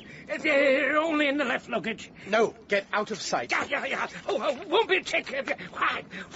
I'm feeling right wick. Eh? Yeah. What's got into him? Well, stay away from points. We've got to pull together on this one, June. Oh, you don't understand. Rocket has what? Well, Rocket has just taken the most powerful aphrodisiac known to man. Old Cronwick's tincture of banewort. Sorry? Yes. There was a page missing from my ancient remedy book. I only realised after you left for the ticket office that I'd made up the wrong potion. Completely by accident, David, I assure you. You had me worried for a moment. Obviously those things are just a load of rubbish, aren't they? They're not. It's coming. Quick, stand next to Ozzy. Right. There's no one to play the trumpet. Well, how difficult can it be if Point can do it? That's true. Pass it. The train's slowing, David. Point, hurry up. What's Rocket on? Grab this and get behind Ozzy. Okay. Where is Rocket? He was charging round the left luggage with a wicked glint in his eye last I saw. Hey, put the wind up me arse, scarped, man. See, David? Nice one, June, and it would be an aphrodisiac. Don't tell me one of your weird concoctions has actually worked at last. Hey, I'm impressed. Let's pray he stays out of sight. Oh, he wasn't doing anything kinky. He just looked as if someone had stuck him on fast forward, like. Yes, but you're not his type. David! The train! It's going to stop! I don't believe it. All right, Points. Hit it. June, salute. Roger. It's not. It is. It's Prince Charles. He's staring right at us. Smile and stay at attention. No curtsy. Not you, David. Someone didn't just get off the train, did they? Don't think so. But somebody may have got on. Rocket! Hey, them ladies in waiting might not be waiting much longer, man. Oh, let's hope they're not his type either. Oh, no. But I know who is. The Queen Mother. Oh. Well, that's the end, isn't it? Semi-nude, sex-crazed pensioner storms royal train. Former lecturer sent to tower. I've got to get on that train and get Rocket off. As it were. Keep smiling, June. Excuse me, Sir, I'm the station senior. I need to come aboard for a moment, if that's possible. That's enough of that. Points! Oh, hello. Sorry to bother you. Not at all. I'm afraid it's we who are being a nuisance. Is, your grandmother on board by any chance? The Queen Mother? Yes, why? Where? Next carriage. Thank you. Just thought I'd check that she's all right and that she's not being... through here? Yes, perhaps I should have a word with your station staff whilst we're waiting. No, they're not prepared for... Waiting? For my equerry. No one got on the train? Got off. He needed to pop outside. Thank goodness for that. Mobile phone, reception difficulties, wretched things. Yes, aren't they? Well, I'll leave you. No need to bother Her Royal Highness. What was that on the platform? What was what? A wizened old man just shot past the window in his underwear. How odd. There he was again. Doesn't know whether he's coming or going, obviously. Extraordinary fellow. Could have been a lot more extraordinary, believe me. Ah, my equerry is back. Give your staff my best wishes. I will. Thank you. Wonderful Victorian station. Yes, we're very proud of it. And of all the cardboard cutouts we've seen in the last half hour, that's the only one that can play the trumpet. Yes. Goodbye. Ozzy, knock it off. June, stop curtsying. And Rocket! Sandown Park's that way. David, what was he like? Hey, I could use some of that rocket fuel if you've got any left, June. Why, not for the other, obviously. For me footer. Look at him run. Come on, David, tell us. The wagon had walked the FA Cup, man, if we could all have a drop of that stuff. Don't you think, David? David! David! Insert senior grade operative A into cafe bar. B, pour vast quantities of beer. C, into mouth. D, ensuring brain E is fully occluded. When totally inebriated, carry home to bed F and lay horizontal. Beer. Why didn't I think of that? Beer, David! Certainly. On the house, I think.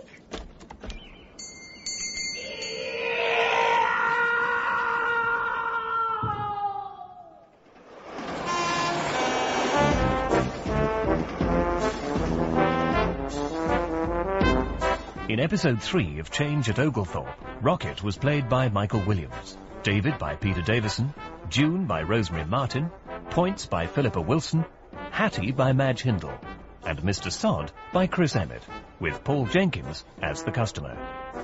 Change at Oglethorpe was written by Peter Morfoot and produced by Gareth.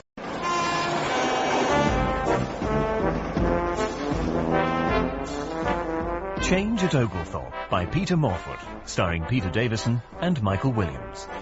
Episode 4, Remember, Remember, the 5th of September. Right, June, how much do I owe you? You'll wear that mirror out, keep looking at yourself. Oh, right. 2 Guess Who's Coming to Dinner specials and 3 pots of tea. That's £7.40 altogether. Thanks very much, love. Right, I must start thinking about making a move. Doreen Stilton's coins are waiting for me at salon. Lucky you. Stilton. I tell you, if anybody had an appropriate name, I'm sure it's her feet that's wilted my rubber plant. I have wondered about a gas mask, but you have to think of your ambience, haven't you? Certainly have. You know, I'm sure I've got more laughter lines this morning. I'm going to break that mirror. 7 years bad luck or not. I've never noticed them before. Appeared overnight, did they? You must have had a particularly hilarious dream to fetch them out. I did have a dream, actually, and it certainly wasn't hilarious. It was one of those dreams in which time is all mixed up. I was about 20, but everything else was as it is now. I was swimming off the beach at Malibu, wearing that flame-red bikini I modelled in Suntan Motion 1965, when all at once I got into difficulties. Instantly, a bronze lifeguard leapt from his tower, shot across the sand, dived into the surf, and started cutting majestically through the waves towards me. He was by my side in a flash. Then, just as he was about to envelop me in his powerful arms, I suddenly turned into Judith Chalmers wearing an orange safari suit. Judith Chalmers? Not a lot of laughter there, admitted. Then what happened? He swam off and left me to drown. You can't blame the lad. But what do you think it all means? You're bonkers, June. Thanks. I don't know. You're the expert on the occult and that. Dream interpretation is not really the occult, is it? More of a psychological science. Well, you could read up on it. Yes. Perhaps I should widen my knowledge on several fronts. Everything else is getting wider. Hang on. I know that one. 10 seconds. Shut your noise.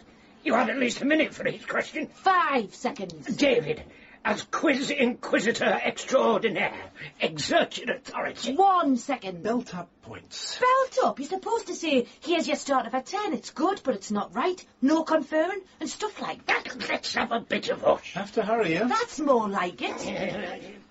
I got it. Polkar and Teddy Johnson with Sing Little Birdie. Correct. There you are. Great. Right, scores level. It's all on the last question. So, points to win the Oglethorpe Daily Examiner Quiz of the Week. Show business. What was the real name of that legendary star of stage and screen, Miss Ginger Rogers? Nuts. So, Ginger Rogers' real name was Ginger Nuts. No wonder she changed it. And now on BBC Two, it's time for that classic musical, Swing Time, with Fred Astaire and Ginger Nuts. No, nuts because I didn't know it, man. You see, if it's not football, TV or pop music, he doesn't know now. The answer is Virginia McMath. Virginia McNaff, more like. Sour grapes, if ever I tasted them. And so, as the sun rises over the gasworks, I declare the contest a tie. Pint of bitter apiece, then. Yeah, fair enough. Hey, look at this. Pennine TV, 10:30 tonight, film Catwalk Olay with Mark Summer and Susan Kent, 1966. Isn't that one of the films June was in? It was. Well, not good, eh? All the films were rank. And I don't think J. Arthur either. Well, not all of them, surely. But what's it say about it in the paper? Hang on. Let me see. Gerard Revell's Film Guide, Catwalk Olay. Here we are. Swinging London fashion set, fly to Costa Brava for photo shoot. Blow up it isn't. Strictly for mascara enthusiasts and one-time mop tops. Rating, too dire to marry quantify. Did he like it or didn't he? He didn't, but you can't go by that. Oh, it's time for a cup of tea, I think. We can tell June about the movie, if she hasn't already seen the paper. Right. Flasks out. What's this? Not off to Cath this morning. You practically live in Brief Encounter Rocket. What's brought this on? It's 5th of September. So what's that? National Boycott Cinema Theme Cafe Day or something? Oh, might as well be, man. It's June's birthday. June's birthday? Yeah, always still well clear to June on a birthday. Generally, that's when I've got a stomachache or something, so I don't have to go into Cath. Uh-huh. I take it this is a cunning variation on a negative reinforcement strategy, Rocket. Eh? Yes. June, a former glamorous starlet, now in her middle years, is quite probably sensitive about her age. To someone like that, a birthday isn't so much a site of celebration as one of anxiety. Realising this, you opt not to give her a well-meaning but potentially demoralising birthday present card or even greeting. Or does the phrase tight-fisted old git have more to do with it? Now we'll have less of that. My generosity is well known in these parts. No, who by? You, for one. Don't I always put a 10 pence in that tin for distressed whalemen outside ticket of it? Aye, and it's always the same 10 pence an hour. Folks see me being magnanimous, and then they followed suit. How much was in there last time we emptied it? 10 pence. Right. You know, the reason I was staying out of June's way this morning has nothing to do with brass.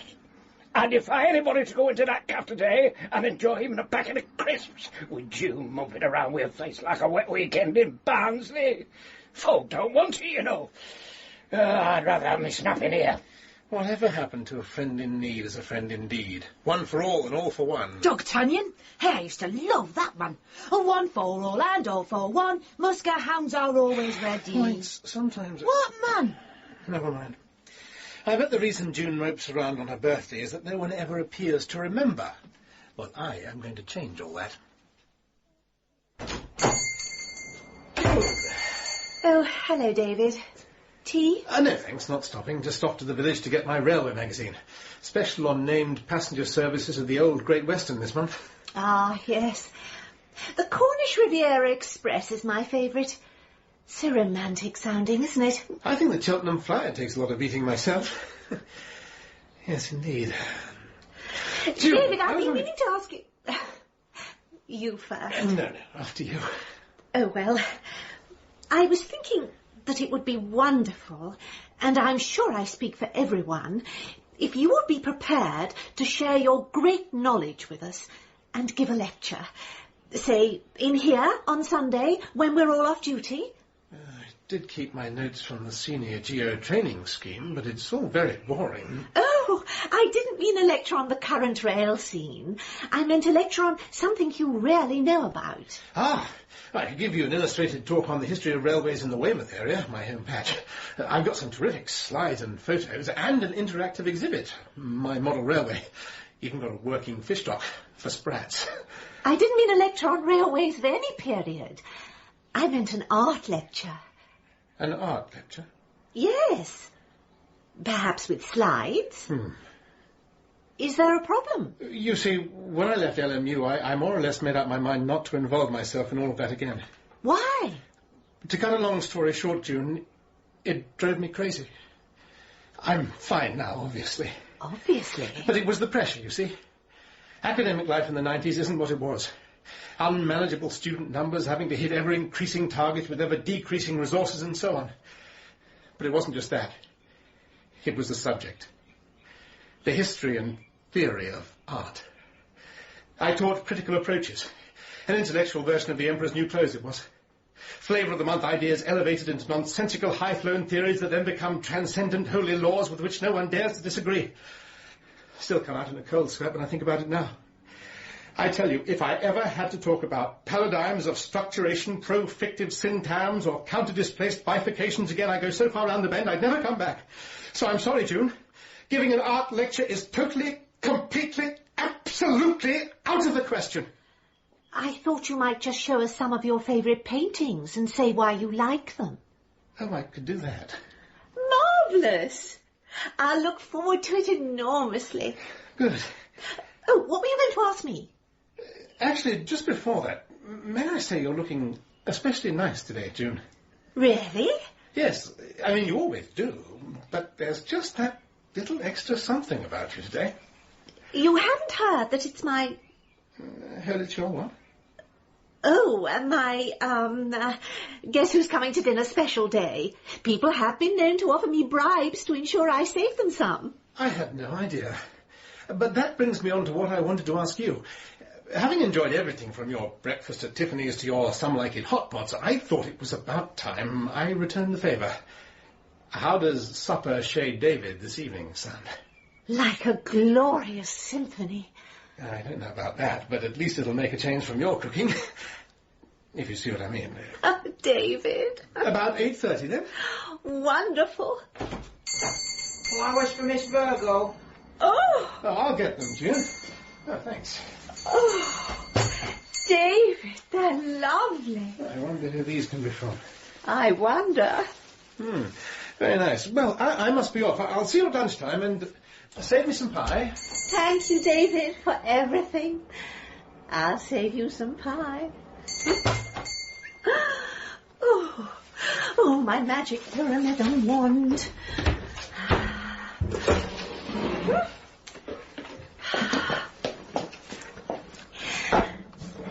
At last my wish may come true, and his heart be ready to woo.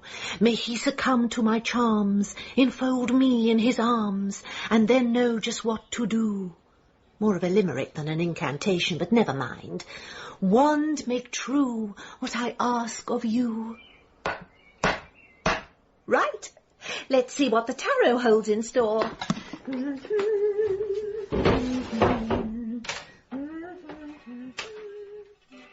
Right, table laid, gazpacho ready, everything prepared for the paella, dry sherry. Hey, not a bad gaff, this, man. Haven't you been here before? Not inside. One dinner time, the bloke before you, Mr. Groves, he had a really bad do and brief encounter. Me and Rocket wound up having to carry him back here. Not food poisoning, I hope? Pissed. Terrible state he was in. Couldn't get him in the house, so had to stick him in the coal hole. Now, the following day he turns up for work, right?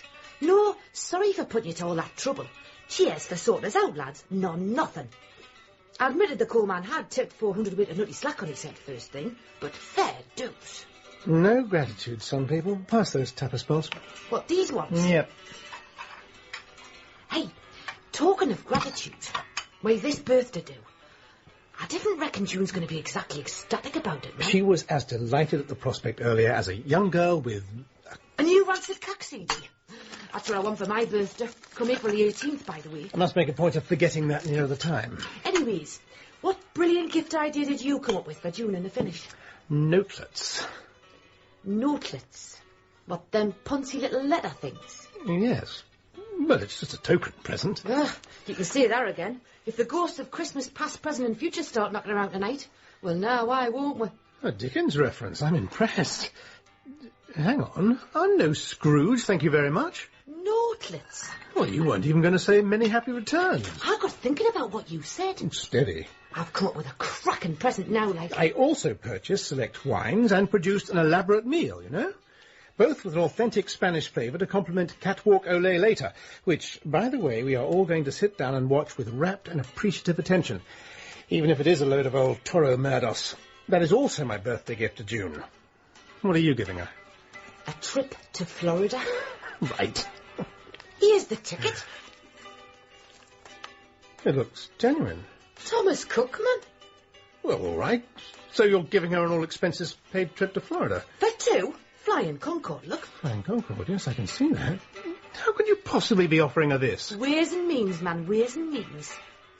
Hey, I'll tell you what. Maybe June will be able to combine my two presents. When she gets to Disney World, she could send us a notelet. I don't believe it. This dysfunctional Geordie bit isn't a front, is it, Points? You're not really called Louise Poyntington Smythe, an aristocrat taking part in a Princess and the Pauper-style role reversal experiment, are you? Or an actress engaged in protracted character research or something? Oh, I knew someone would catch me out sooner or later. What? Oh, naff off, man. Oh, God for that. Won the tickets in a Spot the Ball competition, but the week you've got to go clashes with the Cup final. Oh. Not the FA, the Carter's Sauce League. Where the holders, the wagon. And there was no cash alternative, obviously. Well, I must say... Cash alternative? Yeah, I never thought of that. Ooh. I couldn't buy them notes off you, could I? I haven't got out for June now, and you have lavished all this booze and grub and that on her, haven't you? You'll just have to look cheap, Point. Sorry. Thanks. I'll get her something decent tomorrow. A biro, maybe. Pass me those candles. No, behind you, the little ones, to go on the cake. You'll be up for a chorus of Happy Birthday when I carry it in, won't you? Aye. Hey, I couldn't have a bit now, could I? I'm starving. Certainly not. Try some tapas. Right. Oh, good. What are they? Deep-fried squid tentacles. Oh! How thoughtful of you not to sully my new bin liner. Oh, thank God for that. There's a dustpan and brush. Okay. I'm looking forward to seeing Rocket tackle some of this stuff. Where's he got to, by the way? Operating my model railway upstairs. Haven't you two had enough of trains at work? One can never have enough of trains, Points. When a man is tired of trains... And when a man is tired of trains, what? He's tired of life. It's a bastardization. Certainly is. Let's face it, you've got to be a bit of a sad old git to get a pants-dropping thrill off a train, haven't you? No offence, like. None taken. David, your fish dock. Yes, took weeks of careful work, I did. Your sprats are overscale. No, they are not. Oh, yes, they are. They are exactly 1/72. No, sorry. Sorry, nothing. Those sprats are spot on. Hey, you Joe Sprat-Prats. Shut it. Grown fellas arguing about the size of toy fish. Model fish. Precision engineered 00 scale. Bloaters. That's June. Lotus. Well, too big for Sprat. Never mind. Right, remember, when I hang June's coat up, I'll turn off the lights. Yes, but do we have to? Get in a party mood, and that's an order. June, how nice. Thank you, David. Come in. Well, here we are. Lovely evening, isn't it? Oh, perfect. Oh, so this is where you live? This is where I live, yes. I'll just hang your coat up. Oh. Oh. Plunged into darkness again. That damn fuse box. Don't worry, David. Where are you, you naughty... Surprise! Oh, no. You didn't think we were going to let your birthday go by without celebrating it, did you? Oh. June. She's overcome. Oh, well, Pet, look at the spread we've laid on. Yes, sit yourself down. Place of honour, June. Head of the table. Oh, David, how could you? Oh, it's nothing. Rocket, 4 dry sherries. Welcome.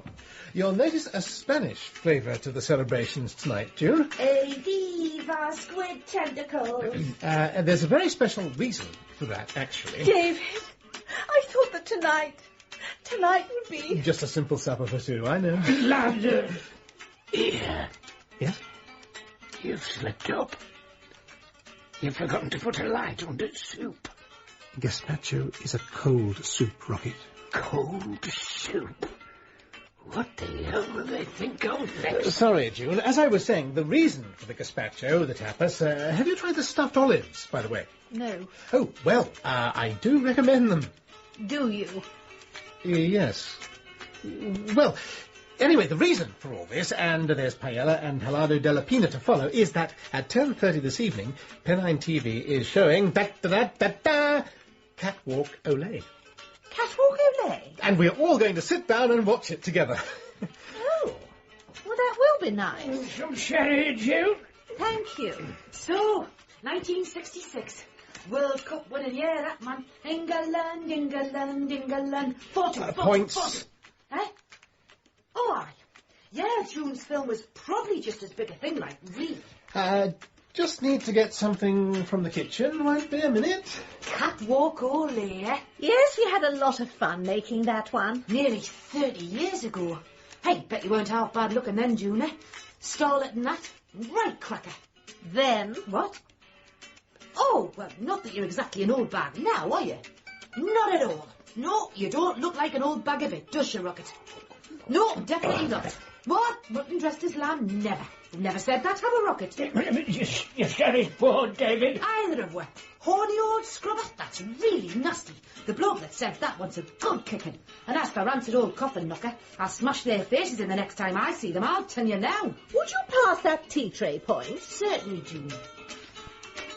Ow, me head! Happy birthday. Come on, you two. My gum. There's some heat coming off them candles. Happy birthday. Would you like the tray treatment as well, Rocket? No, thank you. All together. Happy birthday Happy to birthday to you. Happy birthday Happy to birthday.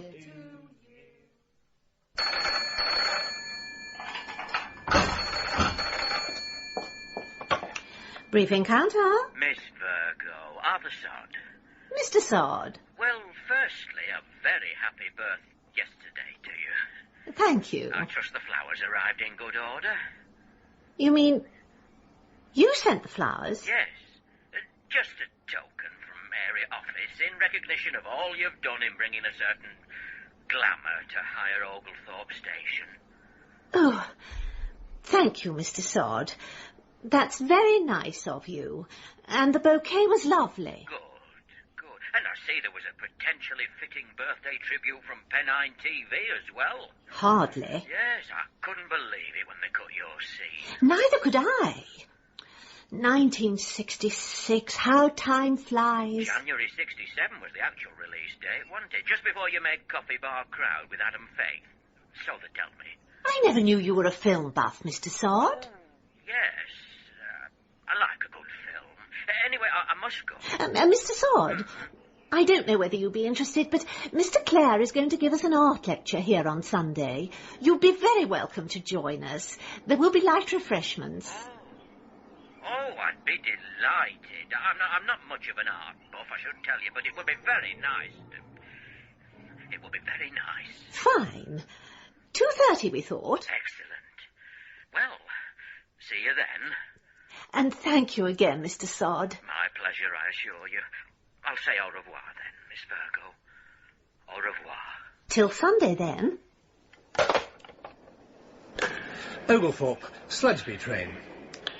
Anyway, where were we? I don't know what you're worried about.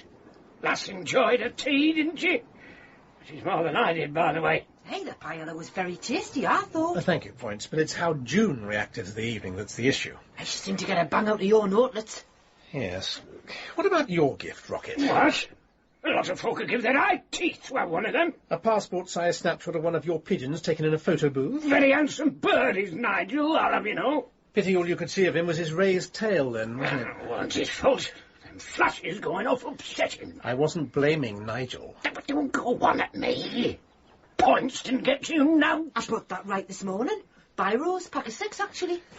We were all guilty in one way or another. It wasn't our fault they missed out that bit of catwalk holiday that June was in. Ah, yes, the cruellest cut of all. What this all boils down to is we've got to make it up to June, and Sunday is the day to do it. This is a bit of a long shot, but somebody who could be very useful owes me one from my university days. Another vol au vent, Mr. Sod? Oh, I don't mind if I do. And do call me Arthur, Miss Virgo. June. David, when do you want the other one brought in, like? After I've shown a few art slides. Yeah, but when exactly? I'll use a code word. How about Gaza? That'll get me attention. Yes, but what does Gaza have to do with art? He's a genius. Maybe, but how do you expect me to bring him in? Let's look at this moving Rembrandt self-portrait of 1640. Never realised it before, but he doesn't look a thing like Gaza, does he? I don't think so. No, it's not what he looks like, it's what he does. He's heading, he's dribbling, he's long balls, he's short balls. I'm sure his balls are fantastic, but the same principle applies. All right. How about Rancid Cag? You should be able to get that in easy enough, man. Who was that bloke from round here who did them big sculptures with the holes in them? That bloke was Henry Moore, one of the most influential artists of the century. Aye, well, you could see some reckon old Henry's stuff was brilliant, but others thought it was a right load of old Rancid Cag. I see you're a devotee of the binary opposition school of analysis, Points. Maybe I am, maybe I'm not. But what do you think? I think I prefer Gaza. Great. Are we going to start soon? Haven't got all day, you know. Yes, all set. Ready, June, Mr. Sod? Oh, yes, thank you, David. Fire away. Hold on to your refreshments, everybody. Turn out the lights, Points. Thanks. Now, June wanted me to talk about a few of my favourite paintings and explain what I think makes them special. The first one... Oh, lovely. is in the National Gallery. It's a Titian. A what? A Titian. We all fall down. Thank you. Good enough, Punch. Cheers. Yes, does anybody have any idea what the subject of this painting might be? Yes, death of action, isn't it? Yes. 1-0. How did you know that? And who said we were scoring? Make it more bearable, won't it? A couple of pints on first to five. You're on. How did you know? The wife has it on a tea towel. Surprised you've ever seen that. Use it to wipe my fishing bait box, aren't we? Yes. Getting back to the slide, Actaeon was a huntsman who accidentally came upon the goddess Diana and her handmaidens bathing in a woodland pool. That's his story. Diana was with viewpoints. She turned him into a stag and had his own hounds tear him to pieces. Oh, dear. That's the way to treat him, man. Now we come to this wonderful... Don't tell us. Andy Warhol. No. And it wasn't Titian again either, Rocket. Still 1-0 to me, then. It's a Matisse. It's a rush job, whoever it's by. Mr. Sod, do you have a comment on this one? It's very pretty painting, isn't it?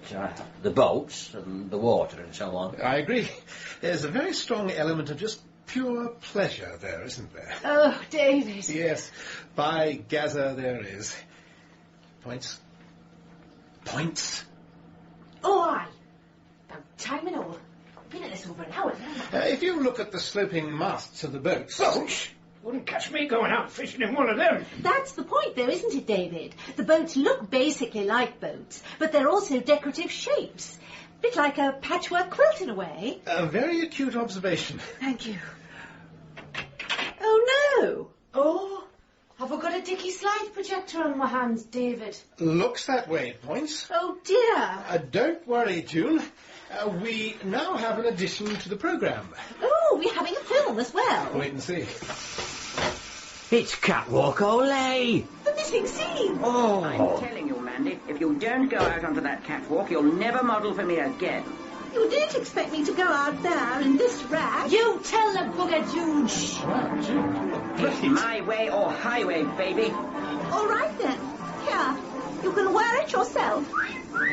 Get him off! Disgusting. It's racy stuff, June. Hey, Madonna wasn't the first with the old pointy bra look. They were all like that then. Underwear has come a long way since, I must say. It's yet further to go with some than others, isn't it? Clip number 2. Scooter's a go-go. An all-time classic. Fancy a ride on my Vespa. Oh, not half I would. Where are you going? Where do you want to go? Points. Weird. We had to shoot that 4 times. I kept falling off the back. Clip number 3. Oh, marvellous. Oh, suntan motion, my favourite. Yeah, Ken. Makes Baywatch look like EastEnders, man. What a stunning bikini, June. Was it really that colour? Not really. The Technicolor process made it look a shade hotter. Oh, here comes dear Mark. Oh, aye. Big heartthrob at the time. He wore a wig, actually. No. Oh, look. Watch for the beach ball.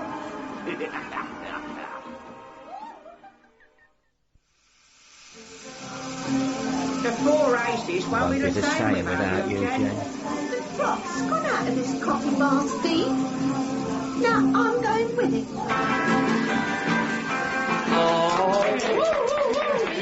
Hey, that was On that dramatic note. That's all, folks. Oh, that hour and a half has flown by. Oh, so... You know, June, you look hardly a day older than you did in them clips. Oh, you are a sweetie, Arthur. Thank you so much, David, for arranging that for me. My pleasure. And do thank your friend at the British Film Institute. It must have taken him hours to prepare that compilation. I will. I have to say that my birthday didn't turn out quite the way I had hoped, but I can't tell you how much I've enjoyed this afternoon. We've all enjoyed it, June. Really?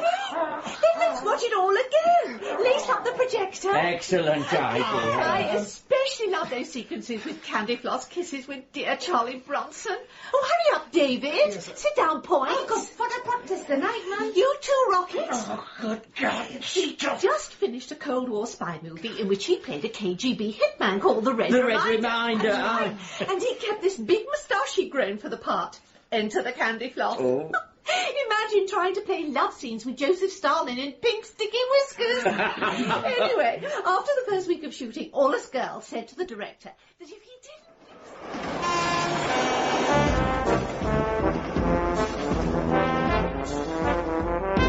In episode 4 of Change at Oglethorpe, David was played by Peter Davison, Rocket by Michael Williams, June by Rosemary Martin, Points by Phillippa Wilson, Hattie by Madge Hindle, and Mr. Sod by Chris Emmett. Change at Oglethorpe was written by Peter Morfoot and produced by Gareth Edwards.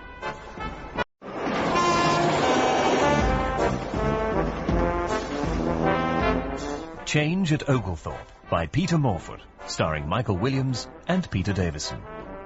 Episode 5, The Unquiet American. Platform 2 for the 8:35 Shrewsbury. Thank you. Rocket sounds chipper this morning. Didn't have the usual last train to Boot Hill feel about it, did it? Wonder why? I'll look in my cup in a moment. The tea leaves will give us the answer. I remember on one occasion... Yes, sorry, June. Must get stuck into this head office bump. The sod man cometh later on. Ah, the how are you settling in a station senior chat. We've staged quite a few of those over the years. I did it my way. Can't think why. Thank you, Points. Morning, fans. Morning. Oh, Points. Arthur Sod's calling in later on. So? So, makeup off, so uniform on. Why? He saw us in all my glory last week, didn't he? At the film show. And he never said no. We were all off duty then. Oh, I didn't know. Sacrifices us style goddesses have to put up with, man. Wagon wheel with me tea, June, please. There we are. Cheers. Have you change your eyeshadow points? No, I got a band playing footy yesterday. Hey, you should see the other bloke. Oh, yes, looks painful. It's throbbing a bit, but nothing if your husband won't sort out one. I've just been reading about a marvellous form of natural healing. Come back when it's quiet, and I'm confident we'll be able to banish your pain without using any medicines at all. OK, I'll give it a whirl, I suppose. Champion this skateboard thing of yours, Punch! Yo, pensioner! Yeah! Half time between here and ticket office. I wish you'd dug it out sooner. What is it with you today, Rocket? You're cheerful. Ah, well, I've had a bit of good news from America. My Uncle Ron's popped his clogs. Another soul to the other side. Aye, and he's left me so much... I can see this is a time of mixed emotions for you, Rocket. On the one hand, joy, on the other, euphoria. Well, that goes on, lad. And let's see.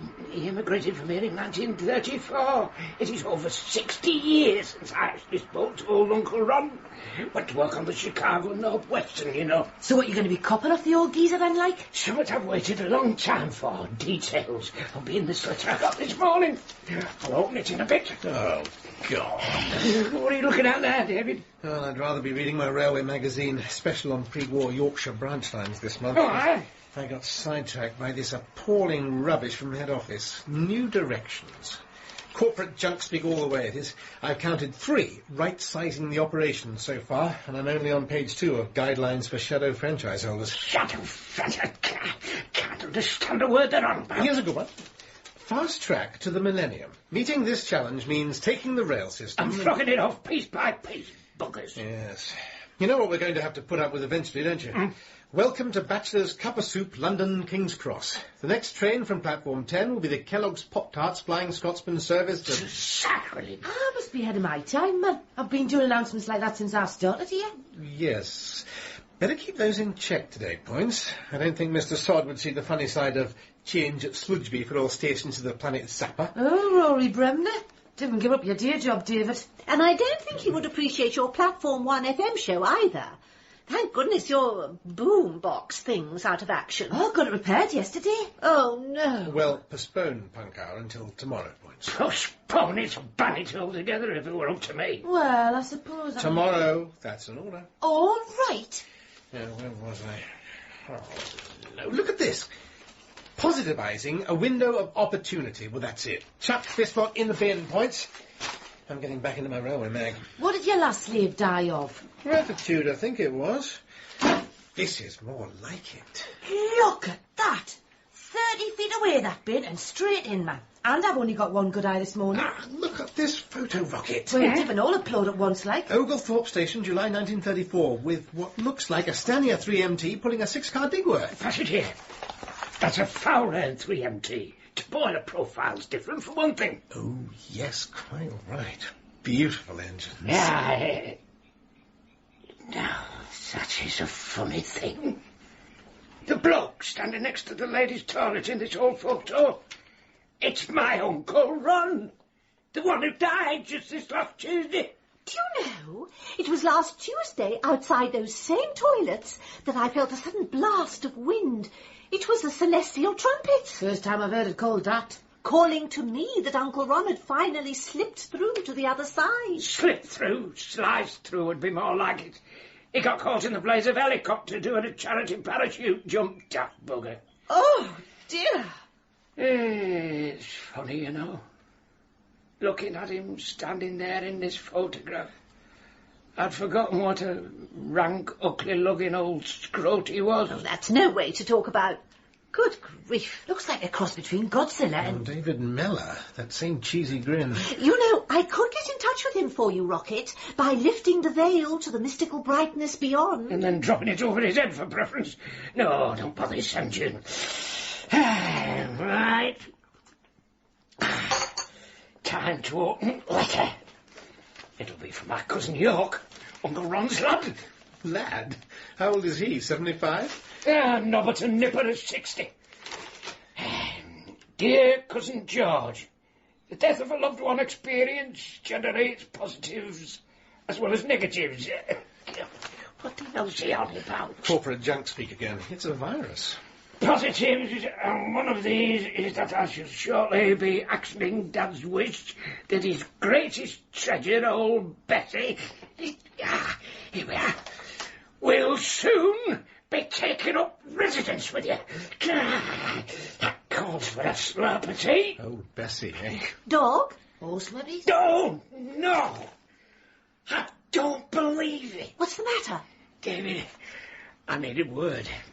Serendipity, that's a nice word. Now, in private. It certainly is fitting talking about Ron in this loft. He flew his pigeons from here years ago. You know, workshops and so on are one thing, Rocket, but using the old goods forward office like this... No time to compliment me on making a silk purse out of a sow's ear now, David. There's something more important, John. It's my cousin York. He wants to visit me here at the station. Shut up, Horace. Yes? See, there's something he doesn't know. He thinks I'm the manager. The manager? And he's a bit off on how big station is and all. Uh-huh. So, Cousin York's going to turn up here expecting to find you in charge of the Ogle Valley's answer to Clapham Junction. Is that the idea? Yeah, more or less. Well, he's going to be mightily disappointed, isn't he? So will I. When he finds out things aren't what they're supposed to be, I can forget old Bessie for definite. How did he get all these false impressions? It's all his father's fault. Uncle Ron made it up? Oh, no, it was me. But it was his fault. Every letter I had from him over there, this were bigger, that were better. And then there was how well he were doing. Section controller he was at finish. Quiet, Nigel. So, just to keep that great ugly head of his on his shoulders, I exaggerated a bit about what were going off here. You know, I can identify with this. Puts me in mind of my lecturing days in London. I lived a lie just like you. I promoted as gospel truth theories I knew were at least questionable, so as not to lose standing in the strictly demarcated intellectual camp to which I belonged. You see, although you wouldn't think it to look at me now, Rocket, I was a card-carrying post-structuralist with Lacanian tendencies for 3 solid years. You bugger. Yes. Of course, eventually I cracked up under the strain. See what I'm saying? You would have met Nellie, we all know that. I'm saying, tell the truth. Live the truth. It's the only way. But I'll lose old Bessie. Better to lose old Bessie than lose yourself, Rocket. I suppose you're right. That's the stuff. Shame, no. Would have been grand. Watching Bessie steaming up and down out there. Steaming? Aye.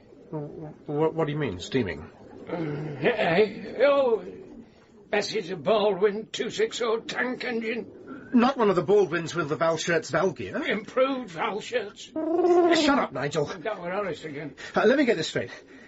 Providing Cousin York's expectations of grandeur could somehow be accommodated when he visits here, you, and therefore indirectly Oglethorpe, would possess its very own steam locomotive? Aye. But as you say, David, best to come clean. Oh, stuff that. Let's go for it. If York expects to find you at the helm of Oglethorpe Central, that is what he shall find. Well, if you feel... How? Yes. He isn't arriving by rail, I hope. Flying up to Leeds from Heathrow, then on by taxi. Good. When? Between 9 and 10 tonight. It'll be dark. Cover of darkness, that's in our favour. Tonight? Relaxed and sleepy and relaxed. Do I have to have this music on? It's cack, man. I've got a Skunk and Nancy tape in the ticket office. Sit back. Now, you're feeling sleepy and relaxed and sleepy. And after our session, the pain in your eyes... Hey, and while you're at it, me guts are rotten. And in your guts, stomach, will flow away on the tide. You're sleepy and relaxed. Right, team, game on. Bacon butty and a black coffee tune, please. David, you're making me lose my flow and she's nearly under. Now, where was I? Relaxed and sleepy? Oh, yes. You're feeling... Oglethorpe, I'll change these. Thank you. This is hopeless. Oh, thank Gaza for that. Putrid and shite and putrid that was. Actually, June, before I get into more momentous things, I'm not sure that hypnosis should be on the brief encounter menu at all. Or indeed, any of the occult arts you practice here come to that. Don't forget that this is my cafe. It's not traveller's fare. And there's never been a single complaint. What about those 2 old bags from Home and Droid? Well, they don't count. Hypersensitive hysterics, the pair of them. Anyway... Whoa, rewind. What were the old bags complaining about? Well, it was... what do you call it? Summer solstice. So, June was sacrificing this pig, although, to be fair, it was outside the left luggage, not in here. David, I was not sacrificing a pig. I was merely putting it out of its misery. What misery was it in? Considerable, after she clouted it round the head with me skateboard. It never felt a thing, honestly. Uh-huh. You're not living in metropolitan Northwest 3 now, David. This is the countryside. It is far from uncommon in parts such as these. At sacred dawn, on solstice morn, when the sun is in the east, requiring blood of beast, to find... Porcine Mercy killing outside left luggage. Exactly. Bacon sandwich ready? I think I'll just have a coffee. Fancy a butty, Points? Oh, cheers. Right, now, let's turn our attention to something of greater moment. Later on today, team, and I stress the word team, Oglethorpe is going to boldly go where it's never gone before. Our mission is to convince Rocket's cousin York that Oglethorpe is a large and important... Had this nothing uniform on practically all day, and Sod never even showed up, Matt. Tragic. Charming. Right. Everything ready in the ticket office? Might be. Come on, Points. PA mic turned on? Check. Your boom box plugged in? Check. My sound effects tapes? Check. And what about the strobe light? Sorted. Let's go and see what June's come up with. Rocket and our American friend should be here in a minute. Curtains drawn? Good. June, you look dramatic. I think I have a look of Margaret Lockwood in The Wicked Lady in this outfit, don't you? Yes. We're in trouble. She looks more like Betty Davison, whatever happened to Baby Jane. Aye, frightening. I wore this in Moll Flanders, you know, a few years ago. Third strumpet from the left, outside the tavern in the opening scene I was. Lovely. You don't think the outfit's just that little inch too tight? The makeup just a shade... I thought you said York was a ladies' man, and that the plan revolved around me keeping him here for the duration. Exactly. The secret with a ladies' man, David, is not to look too much like a lady. Oh, they're here. Let's get a sneak preview. Yeah, I'll tell you what. I hope this York bloke doesn't look like his dad. They couldn't be too like Uncle Ron. Point, ticket office. Just a sec, man. Oh, dear. You're right. There couldn't be two like Uncle Ron. Uncle Ron looks like Cary Grant compared to this thing. You're joking. I'm sorry, David. Oh. The deal's off. June, please. Points, keep an eye out the window. Look, it's not as if you have to... Give him one. Just keep his mind off things. It's not his mind I'm worried about. All I'm asking you to do is use your acting skills, honed in all those great films I've thrilled to over the years. Until last week, I didn't think you'd seen any of my films. Of course I had. I just didn't remember you in them. Oh. And why didn't I remember you? Because you were never given the starring role you deserved. Still in the taxi? Yeah. Looking for York's collar and need, I should imagine. But tonight, we can change all that. Think of it as Beauty and the Beast, or The Hunchback of Oglethorpe Holt. You're Maureen O'Hara to York's Charles Lawton. He'll be so dazzled he won't even think of venturing beyond these four walls. June, this could be the performance of your life. My Maureen O'Hara. They're getting ready to go, walkies. All right, I'll do it. Great. Ticket office, here I come. I'll make my entrance from the toilet. Aye, have a Huey now, save time. Good luck, everyone, and points. This is Oglethorpe Central, remember. No worries.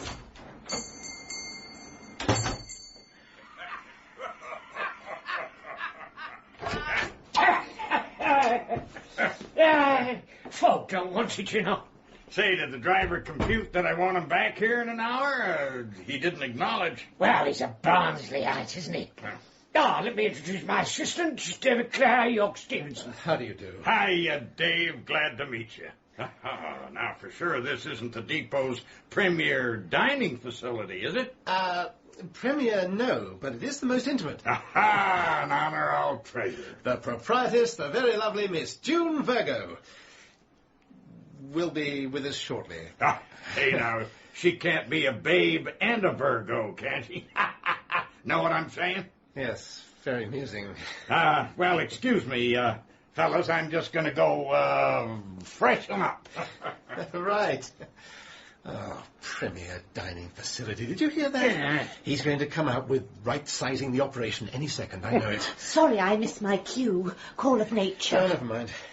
June, what's the strongest beer you have here? Otley's Chronic Moronic? Oh, no. Bankston's Old Tadger is much stronger. Tadger, right. Oh, not behind the bar, David. Under the sink. It's the only thing that will descale the tea urn.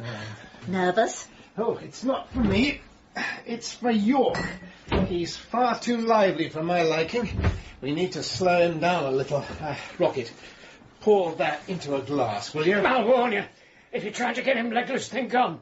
His dad could shift more drink than Moby Dick. Oh, I'll pour it into a pint glass and fill it up with vodka, then. Well, Cole. June, what do you look like in that kettle? Enormously attractive, Rocket. Enormous happen. Still, York will be glad about, won't he? I'll walk, David. June, no you won't. You're a trooper. Rocket, shut up. You're an idiot. Oh, David, you can be so masterful. Drinks ready.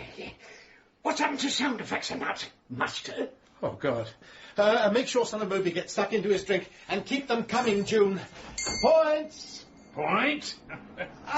Yes. Just telling the track gang to pay particular attention to the points. We're a very hands-on management team, aren't we, Mr. Stevenson? Hands-on? Oh, aye. We have his hands on regular.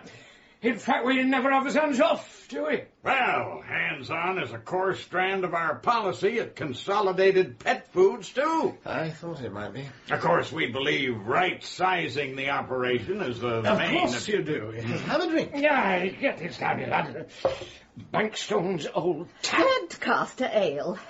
June Virgo. I run the joint, as they say in your country. The very lovely Miss Virgo.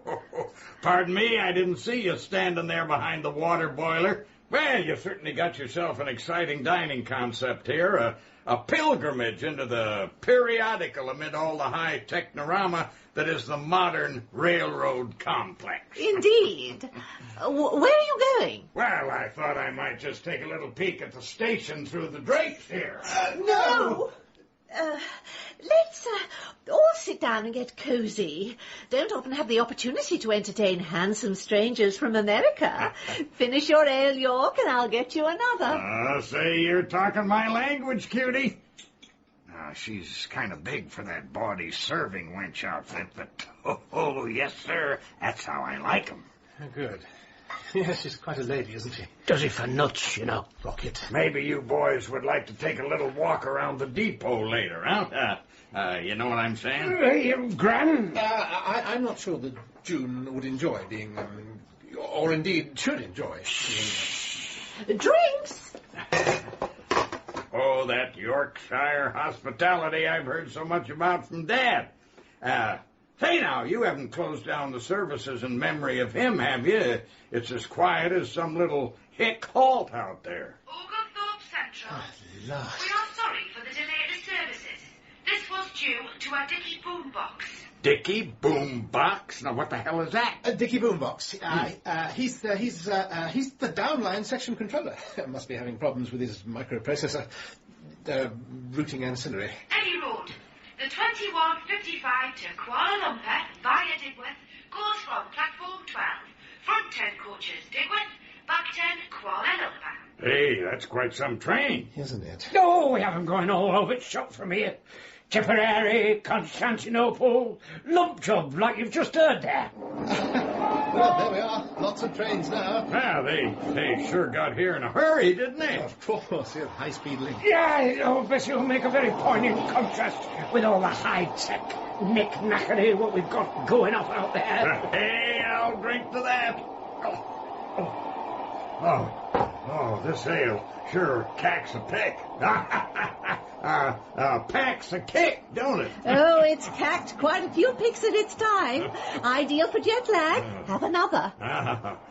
Say, is that lightning outside? No, that's just the lights from the trains flashing past the windows. Oh, sure. Nice effect, David. The 2152 Bird's Eye Frozen Cod Pieces Express to Aberdeen goes from platform 23. Bird's Eye Express?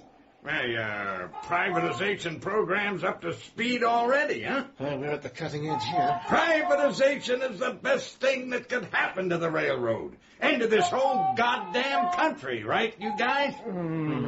Damn right.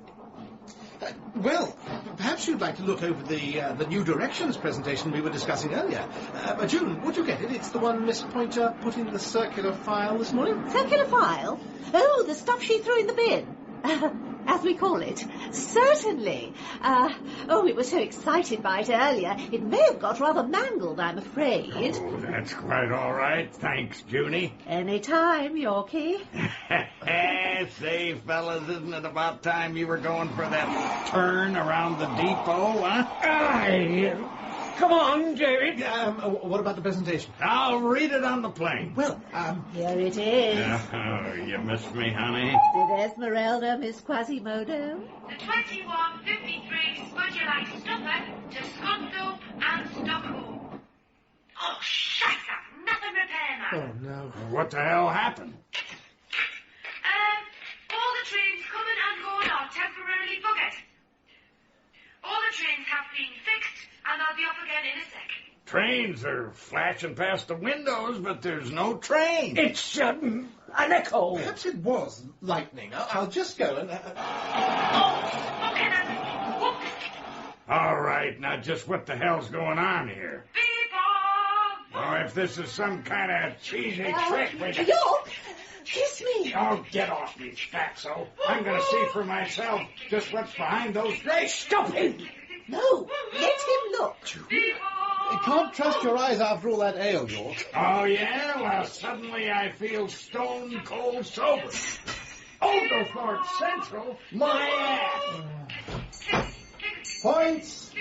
Forget it! 2 lousy platforms, cheap sound effects, and a strobe light. Yes, the light. Look at it, York. See how rhythmically it flashes. It makes you feel relaxed and sleepy and relaxed. This'll never work, Shush.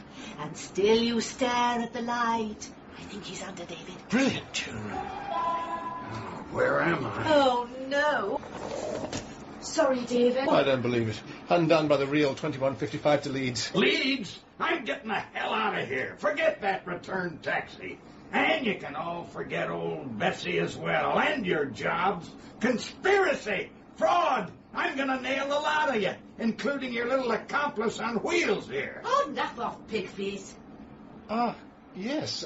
June, York hasn't got a ticket. Quickly, use Point's skateboard to fetch him one. Me? Well, there you go, June. Like you fetched that other gentleman one on summer solstice morn, you know. Summer solstice? Now, just don't think this sudden show of hospitality changes anything. June, sacrifice the pig. What? Oh, yeah. Bust the bugger with me board. Knock his lights out. Oh, now I'm with you. Don't you even think of trying to... Oh, good hit. Slightly unorthodox, but that's got him under all right. Let's get him into a chair and get those post-hypnotic suggestions rolling. Oglethorpe Central rides again. When I'm finished with him, he'll think we make Waterloo in the rush hour look like a slow something in Sludgeby. Give us a hand with him, will you, Rocket? Brilliant. June, better wake up, mister. This'll never work. Leave it to me. Oh, who can this be? Points, go and turn the strobe light off, will you? What's next, Captain? Rocket? Wake up. Yes? Ah, David, still there. Good. Sorry I didn't drop in earlier. Quite all right, Mr. Sod. Miss Virgo still in, said you? Yes? We'll have our little settling in chat now, then. Now? Oh, where are you? Just stepping off the 2155. See you in a moment. Oh. June, hold it. Sod's here. No. Yes. What are we going to do with York? What did you do with your other pig? Well, first you need something to catch Forget it. David, Sod's turned up. I know. Rocket, are you with us? I haven't been anywhere. What's happened to York? Later. Help June prop him up at that table and pray he doesn't come round for a while. Mr. Sod, nice to see you. All still here? Oh, and you, George? Anything? Yes, weekly policy meeting. Only time we're not busy. Very commendable. Good heavens, what's the matter with him? 3 bottles of Bankston's old TM, Mr. Sod. Oh, yes. I know we're on duty today, but don't forget to call me Arthur, Miss Virgo. June. Coffee? Very nice, thank you, June. Carry on, David. Don't let me cramp your style. I'll just sit over here with our unconscious friend. Yes. As you can see, we're kicking the new directions presentation around the table. The fast track to the millennium. Now, this is a particular favourite of mine. What an evening. I thought old Sol was never going to go, man. Good job York didn't come round until he had. Is he still here, David? Hey, there'll be a tenner on the meter and it hasn't even left the car park yet. Rocket's still trying to convince York not to drop us in it by the look of things. That probably would have been easier without Horace's contribution to the evening. Talk about adding insult to injury. Splatting on York's head just as he was getting into the taxi. Oh, brilliant, man. I certainly hope York doesn't want to take this any further. Come on, David, sit down and cheer up. Yes. We did our best. We cannot win them all. I'm particularly disappointed my post-hypnotic suggestions didn't work. Plucky tried, June. Where would we have housed a steam locomotive anyway? Well, here comes the rock man. Yeah. You know when Horace did his business on York's head? Yes. It was like he'd done it on purpose, wasn't it? Then it came back to me. What did? Why Uncle Ron emigrated to America in the first place. The great pigeon doping scandal of 1934. He left in disgrace. Horace was striking a blow for pigeons, past and present. Pigeons, past and present? Yeah, and it gave me an idea. Drugging animals isn't the best background for a bloke rising up the pet food ladder, is it? So I threatened to tell York's bosses about it. Blackmail? Well done, Rocket. Threatening to disclose the family's guilty secret. The old stock motives are best. No aggro, Forreston. Aggro? It's better than that. We've done it. I've got old Betty. Oh, fantastic. Just a minute.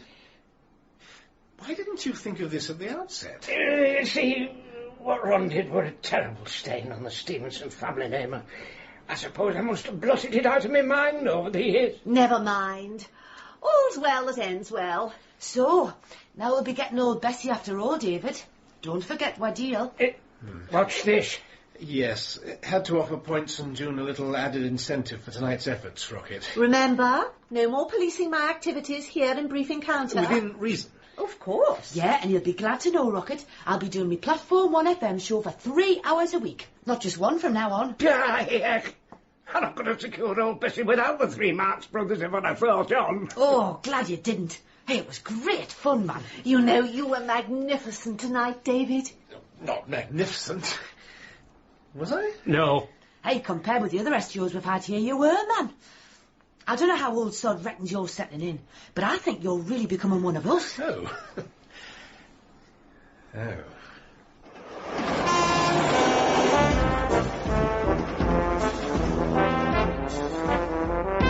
In episode 5 of Change at Oglethorpe, Rocket was played by Michael Williams, David by Peter Davison, June by Rosemary Martin, Points by Phillippa Wilson, York by Don Fellows, and Mr. Sod by Chris Emmett. Change at Oglethorpe was written by Peter Morfoot and produced by Gareth Edwards.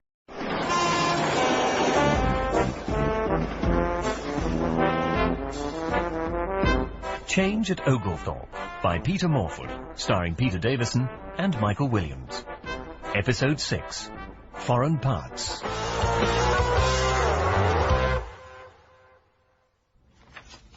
Right, the passenger throughput figures. I don't think there are any surprises. No. I see Oglethorpe is flat bottom, the least used manned unit on the whole network. But as long as I am area manager, Graham, I shall fight to keep all my teams up and running and at full strength. But the fate of Oglethorpe could be taken out of your hands, couldn't it? If your young Mr. Clare goes, he makes 8 senior grade resignations there in the last 24 months. That's an automatic head office inquiry, Arthur. And let's face it, Oglethorpe's chances of surviving that would be virtually nil. Fortunately, Mr. Clare likes his job. He's not about to leave. Why you are so concerned about preserving the likes of Oglethorpe, I cannot imagine. Still, I've got work to do. See you later, Arthur. Indeed. Imagination never was your strong suit, was it, Graham? Hello? Paulo's? Yes, I'd like to book a table for Saturday evening. For 2. Yes, Sod. Arthur Sod. Hot pot ready, David. Oh, I need this. Think I'll take it over by the fire, chaps, if you don't mind. Oh, like that, is it? Read my magazine whilst I defrost. I'll bring you a tea over in a minute. Have you got me video, Rocket? I have. It's in ticket office. Hope you remembered mine. Aye, there you go. Now, were that comedy or weren't it? Well, you know the bloke's act. He stands there with his hand on his face, chewing his finger like. Aye. The day war broke out. Laugh. I thought I'd never start. You what? You've plumbed some depth since you've been here, but rubbishing the great Rob Wilson is the lowest yet. Cheers. Anyways, how'd you get on with mine? How do you expect folk in their right mind to get on with that rubbish? Vic and Bob are the funniest people on the planet. Funny? Explain to me, young lady, what could possibly be funny about two blokes riding about on bikes, Frenchmen admitted, keffing their bums off to music? Oh, brilliant, man. Sorry to break up the moral maze, but the ticket office? Okay, man. Yeah, we're off. You see, your modern day performer's a different animal from the old time cutters you go for. You can say that again. Take Batman. Now, in your day, the bloke that played him was a right greasy old walloper, wasn't he? Now, we've got Val Kilmer. Never heard of her. Tea. Thanks. Thawed out yet? Just about.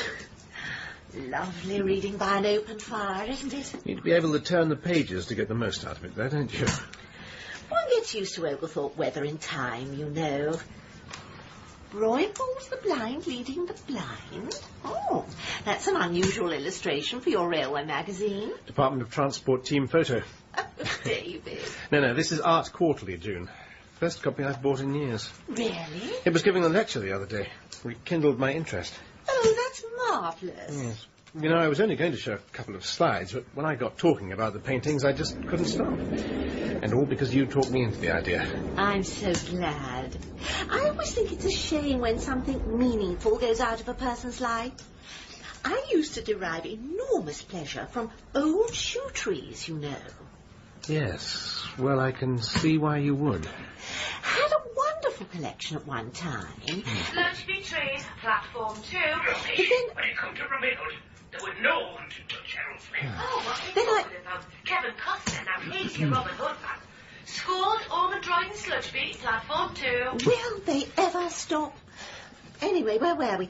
Oh, yes, my shoe tree collection. You see, the interesting... I'm sorry, June, it's just this article. It's by Brian Thornton, a former colleague of mine from university. Real kindred spirit was Brian. Went to Australia. University of New South Wales. Hey, he's chairing the department. Good old Brian. And you're running the British Rail Station, David. The university should be very proud of itself. Two such illustrious old boys. He was trained platform 1.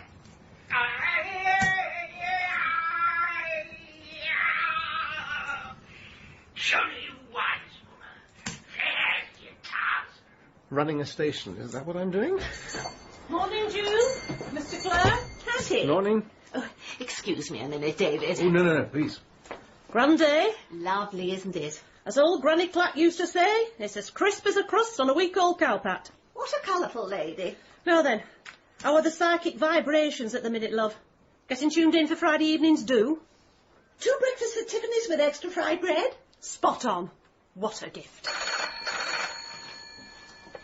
Briefing counter. June, it's Arthur here. Oh, hello, Arthur. Yes, a slightly unusual reason for ringing. A colleague of mine has had to cancel a dinner engagement with me on Saturday, and I was wondering if, I was wondering if you'd do me the honour of accepting in his stead. Oh, well, this is very unexpected. It's at Paulo's, 8 o'clock. Of course, I would perfectly understand if it wasn't convenient. Probably a bit short notice. Paulo's, did you say? Oh, we certainly revolve in some exclusive circles, Arthur. How nice of you to think of me. Not at all. Is it a definite, then? Saturday? Why not? Excellent. I'll order the taxi for about 7:30. Fine. Till Saturday, then. Yes, indeed. Bye, Arthur, and thank you again. Life is full of surprises, isn't it? Would be, if I didn't have the gift, I mean.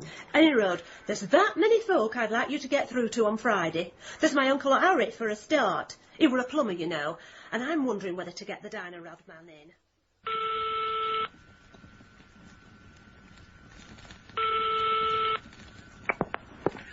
Hello, Brian Thornton here. Brian, hold on to your bush hat. It's David Clare here. No. Yes. This is so strange. I was only thinking of you last week. Great to hear from you. How are you doing? Fine. How are you? Oh, struggling along. So I gather, Mr. Head of Department. Incredible, isn't it? Totally. No, congratulations, mate. Thanks. How did you know? Just read your Art Quarterly piece. Well, I say you're. I'd sue for plagiarism, but I'm above that sort of thing. I only steal from the best. What are you doing now? Well, you remember my interest in railways. No, I don't remember an interest. I remember an obsession. I'm running a small British rail station in Yorkshire. Seriously? Seriously. Well, semi-seriously. Oh, that's great, really. But? Well, it just seems a bit of a waste. I mean, anybody could run a railway station, couldn't they? No, they could not. All right, they couldn't, but how many people could achieve what you did at LMU? I think you must have been downing too many tinnies. Feel like downing a couple with me? Don't think the old holiday pay would take me quite that far. I'm not talking about a holiday. Oh? Listen, David, this might sound a bit off the wall, but the reason you came into my mind the other day was that a teaching vacancy came up in this department. Well, it's so far up your street, it's practically got your name on it. Brian, that's really flattering, but, You know what? Don't you remember why I left teaching? Yes, but here you wouldn't have the Russian front of critical approaches U231 to cope with, as well as all your other courses. The whole thing is perfect for you, and you'd be perfect for it. Me and about 500 others. You're an ideal candidate, and you'd probably be red-hot favourite even if I didn't have to be heading the appointments board, which I am, by the way.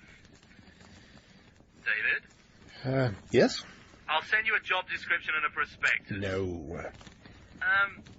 What's the weather like with you? Crisp. Bit cool here today. 85 degrees. Just off for a dip in the ocean. Are you? Well, look, Mustache, it's been great to talk to you. Same here.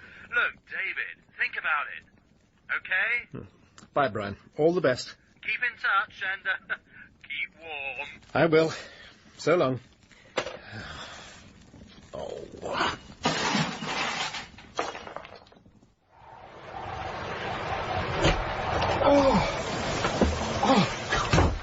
Oh, God. You're right, David. Oh, still here, Points? No, I've gone home. Yes, well, I'm not surprised I've been reduced to stating the obvious. This weather. Aye, blows the cobwebs off the old brain, doesn't it? Blows the cobwebs off. It virtually lobotomizes you. Oh, you're exaggerating, man. I practically lost the will to live battling across the footbridge just then. It was like being shot blasted from in front and water cannon from below at the same time. I tell you, it's raining upwards out there. Oh, it does that regular in the winter. Something to do with the shape of the Oglethorpe Valley, according to rockets. Oh, wonderful. Oh, it can get a lot worse. You see, we often get this special wind here. It comes blasting straight down the valley from the north. Sort of freezing cold mistral, typical. Oh, it does have a name, actually. Oh, yes? It's called That Bastard Wind. Uh-huh. Yeah. About this time last season, the Wagon had a first-round cup match at School United.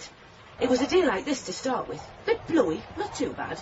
Straight from the kick-off, we win a corner. I seen the skipper calls us over to take it. So, I step up to the ball, give it the old educated right boot, and off it goes, right on target.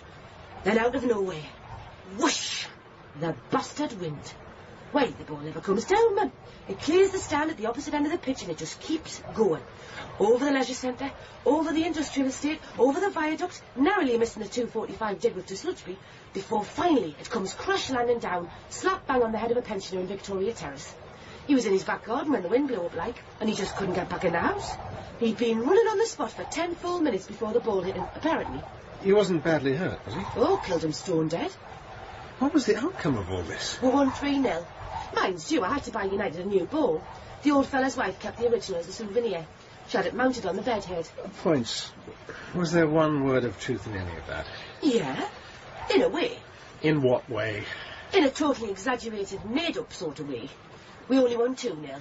Right, I'm off for a cuppa. Are you coming? I can't. I've got the STO's report, the area office returns and the Red Star book to sort out. Oh, already done them. Have you? Aye, past the time, like. Past the time? Aye.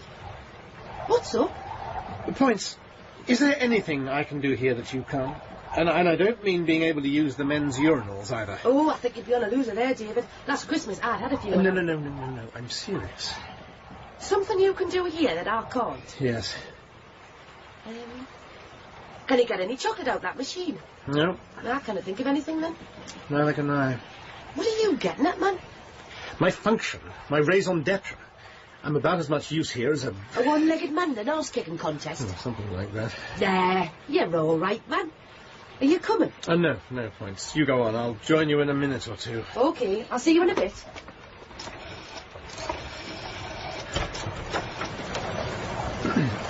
Director Inquiries International. Chuck us with a T-shirt, David. Oh. Cheers.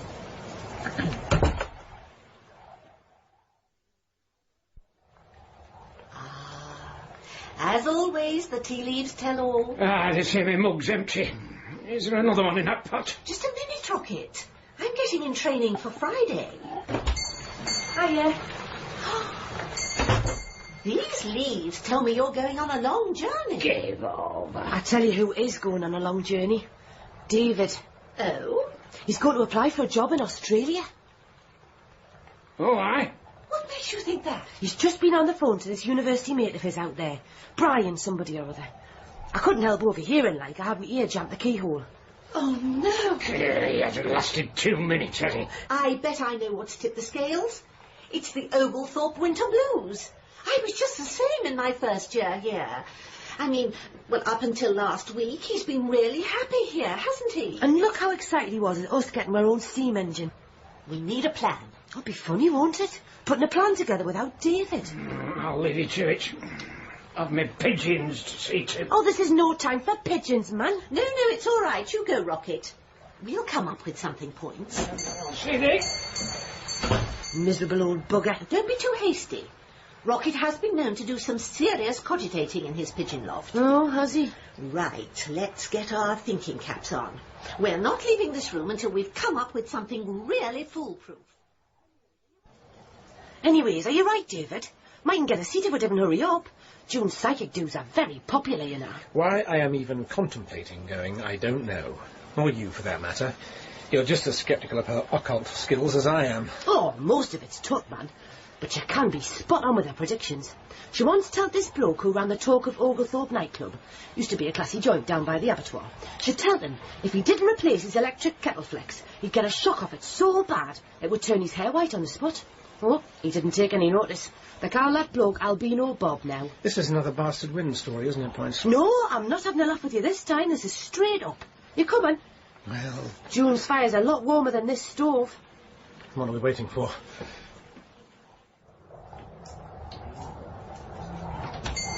David! I was expecting you. Well, that bodes well for the evening, June. 50 pence. I'll get yours, Points. Yes. Hey, couple of seats over there, look. Right. May the force be with you, June. This isn't Star Wars. Thank you. Oh, evening, Mr. Clare. Mr. Pointer. Evening. Here, sit next to the fire. Are you sure? Oh, aye. If I stay here, I'll be sweating like a pig in pyjamas when it gets exciting later on. Well, in that case, thank you. What form is the excitement likely to take? Well, just recent. June's taken to Frolicking Bear. Has she? Aye. He romps through the mystical brightness beyond, he does. Ah. Frolicking Bear is Spirit level. Navajo Indian chief from Bootley is. Have I to translate, Mr. Clare? Please. Frolicking Bear is a spirit guide, and he's from Butte, you clothhead. It's in Montana, America. I didn't think he sounded very Liverpool. Hey up. Welcome, dear friends. Without further ado, let us close our eyes and hold hands. The circle is complete. Frolicking Bear, Frolicking Bear, are you there? Are you there? come down from that shining reservation in the sky and walk among us. Cross the mighty astral plain to Oglethorpe Station and our humble but superb cafe. Group catering a speciality. It is done. Is he here? Speak to us. There is one here called Robert. Roger. Ronald. Does anyone have a loved one called Robert? Roger. Ronald. Richard, then. Does anybody know a Robert? Yes. Who is this Robert, Hattie Clark, of which you speak? My improver's brother-in-law's called Robert. Now then. He has black hair. Not so much black, more... brown. Fair. Fair, yes. Tell him to beware fire that burns. Lucky number 7, lucky colour, puce. I will frolic him there. Have you a message from my Herbert? Herbert say he's feeling right, champion, and don't forget to turn up greenhouse heater now it's getting nesh. Do you know, I did that just this morning. There. Oh, there is one here with the initials D.C. David? Not necessarily me, Points. And I don't mean Doreen Clegg either. This is a man. He has friend across a great water. I see a harbour of shining beauty. I see books. I see paintings on little squares of glass. I see eager learning faces. I see sand and surf. But there is trouble. I must concentrate. Hey, where do you think that could be, David? Bognor? Well, it didn't sound like Bognor to me, man. More like... Australia? It could almost be Sydney, couldn't it? Some sort of college, perhaps. Aye, could be. Yes.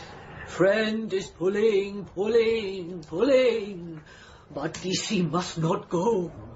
Apart from operas of soap and ever-present threat of skin cancer, there's a very real danger of another nervous breakdown. David. David. It's you he's on about. What do you think it means, man?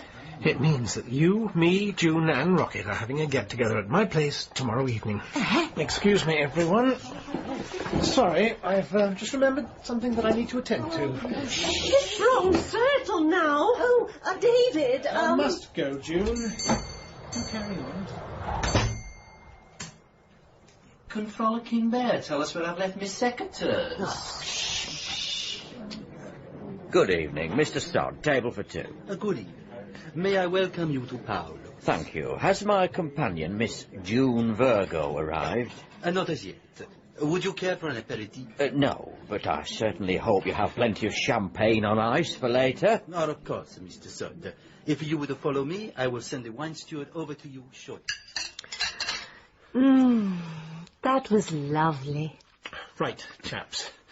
Whilst we're waiting for dessert, I have an announcement to make, which I don't know how, but I know will come as no surprise to you. I have more or less been offered a lecturing job in Australia, and I have more or less decided to take it. Oh, Ryman, it's the weather, isn't it, David? Shh! Let lad speak. I can't believe the weather, but I'm not going because of that. It's a number of things. First, thanks to you, June, I've realised that despite everything, I've actually missed teaching for the last couple of years. Second, thanks to you, Rocket, I've realised that my love of railways has as much, if not more, to do with the romance of the past as with the realities of the present. As you've so often said, a modern-day SGO is more of a glorified clerk than a proper station master. And third, thanks to you, Points, I realise that I'm only nominally in charge anyway. Oh, don't get me wrong. I really enjoy life at the station. Most of the time. And it's been a very hard decision to make, but by a gnat's eyelash, I think that Australia's probably too good an opportunity to miss. Right. Now hear our side. Rocket? You know, David, lad, when that 6:10 Digworth were running 25 minutes late last night, I thought to myself, this is a bit of a different carry-on from when I started at station 50 years ago. Because then, that same 6:10 service wouldn't have been a miserable two-coach diesel rail car, painted a sickly blue and yellow you wouldn't inflict on a kid's go-kart. Engine, Sir William Stanier design Black 5 at 'em, and it comes snorting and steaming into station like somewhat alive. And coaches would be pulling belined and crested crimson beauties that made passengers feel they were somebody just to be riding in them. And if that train had been 1 minute late, it'd have been a talking point. Here we go again. But not everything that happened in them days was so magnificent, and not all the folk were either. We had some right buggers here as station masters after war and right through 50s. Most of them never saw what you and I see, lad, in a steam locomotive, stately viaduct, or an old semaphore signal gantry.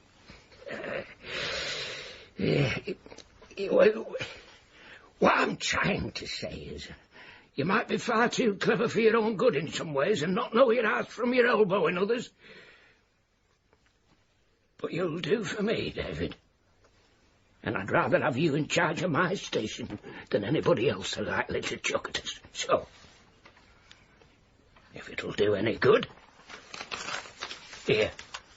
That was beautiful, Rocket. I hereby a half share in old Bessie. Aye. Of course, there'll be a delay, but it's there if you want it. I'm incredibly touched by this. Points? David, I'll be honest with you. I don't reckon all that much to trains. Of any sort, really. I mean, they get you from A to B, don't they? Sometimes. All I know is, it's been 1,000,000 times more fun having you at the station than any of the other SGOs we've had. Anyways, you remember that Spot the Ball holiday competition I won, and I cannot go because the successful cup run we're bound to have again? Well, there was no cash alternative. So there you go. Concord to Miami for 2, if you'll stay. Well done, lass. Points. And I've got something for you as well, David. June, if it's a half share in brief encounter, I'm going to burst into tears. Oh, no. It's 2 sets of thermal underwear, vest, pants and socks. That's really thoughtful. I hope you'll be needing them.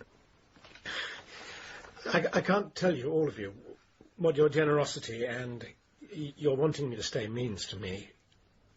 It's something I'll never forget. Excuse me a second. Hello. David, it's the Arthur Sod here. Oh, this is a timely call, Mr. Sod. Is it? Arthur?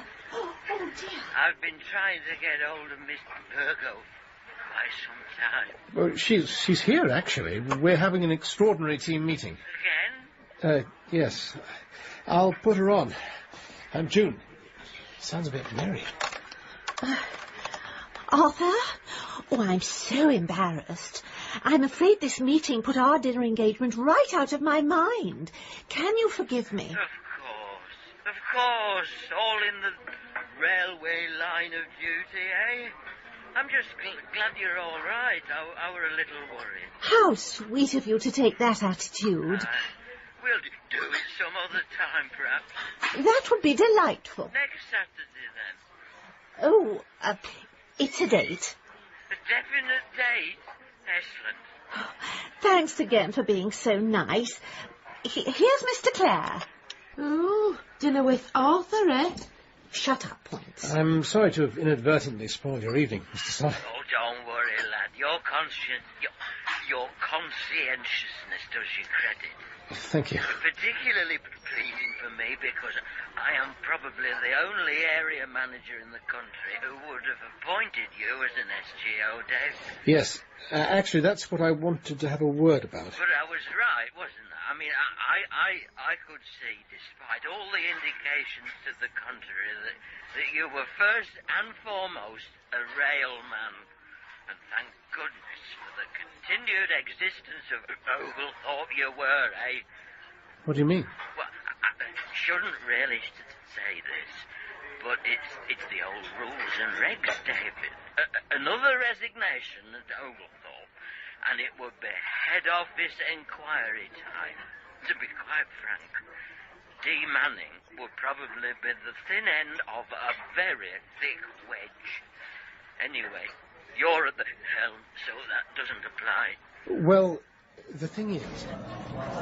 Better hurry up, David. Check-in time's nearly over. I can't believe that taxi fare. Oh, I cannot believe I'm here. Well, cheer up. You're flying off to Miami, the Florida Keys, the Everglades. Disney World. Aye, but knocked out the cup in the first round. So much for your prediction, June. Tickets, sir. Just the one case? Aye. Have you any tea facilities on board? Only I've brought my pint mug from work. I'm sure we can accommodate you, sir. Your ticket, sir. Gate 1, boarding now. Last call, check-in, British Airways Concorde service to Miami, desk 3. Hey, some power in that PA, man. I wouldn't mind a go on that. Ticket, madam. Right. Anyways, cheers for coming to see us off. Our pleasure. Give my love to old Bessie, Rocket. No getting soft now, lad. No point hanging round either. You don't want to be late for your first night at school, do you? Aye, and if any of them turn up with an apple for the teacher, watch them. No, I hope it goes well, man. It should do. I'm starting them off with the Impressionists. Oh, I like a good impressionist myself. Peter Kavanagh, the voice of them all, he was. No, Rory Bremner, he's the kiddie. Rubbish. Could he do Gilbert Harding? I don't think. We'll leave you now. Have a great time. Send us a postcard, won't you? Aye, right. Shillong? Gilbert Harding? Who the hell's that? One of that Ron Wilton's mates. Ron Wilton, Rob, you Nelly. Bliss. 2 weeks respite from the Oglethorpe Debating Society. I don't know what Frolicking Bear might have to say about it, but I predict a double axe murder before the first week is out. Here is a passenger announcement. Would Oglethorpe Station Senior Grade Operative David Clare kindly remember to pay me club subs when Wasim comes round, or I'll do them when I get back. Quick, June, leg it. Over. I'm doing it.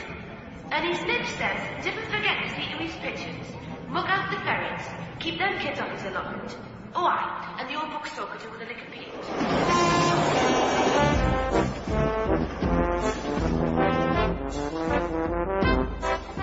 In episode 6 of Change at Oglethorpe, David was played by Peter Davison, Rocket by Michael Williams, June by Rosemary Martin, Points by Phillippa Wilson, Hattie by Madge Hindle, Brian by Peter Silverleaf, and Mr. Sod by Chris Emmett. Change at Oglethorpe was written by Peter Morfoot and produced by Gareth Edwards.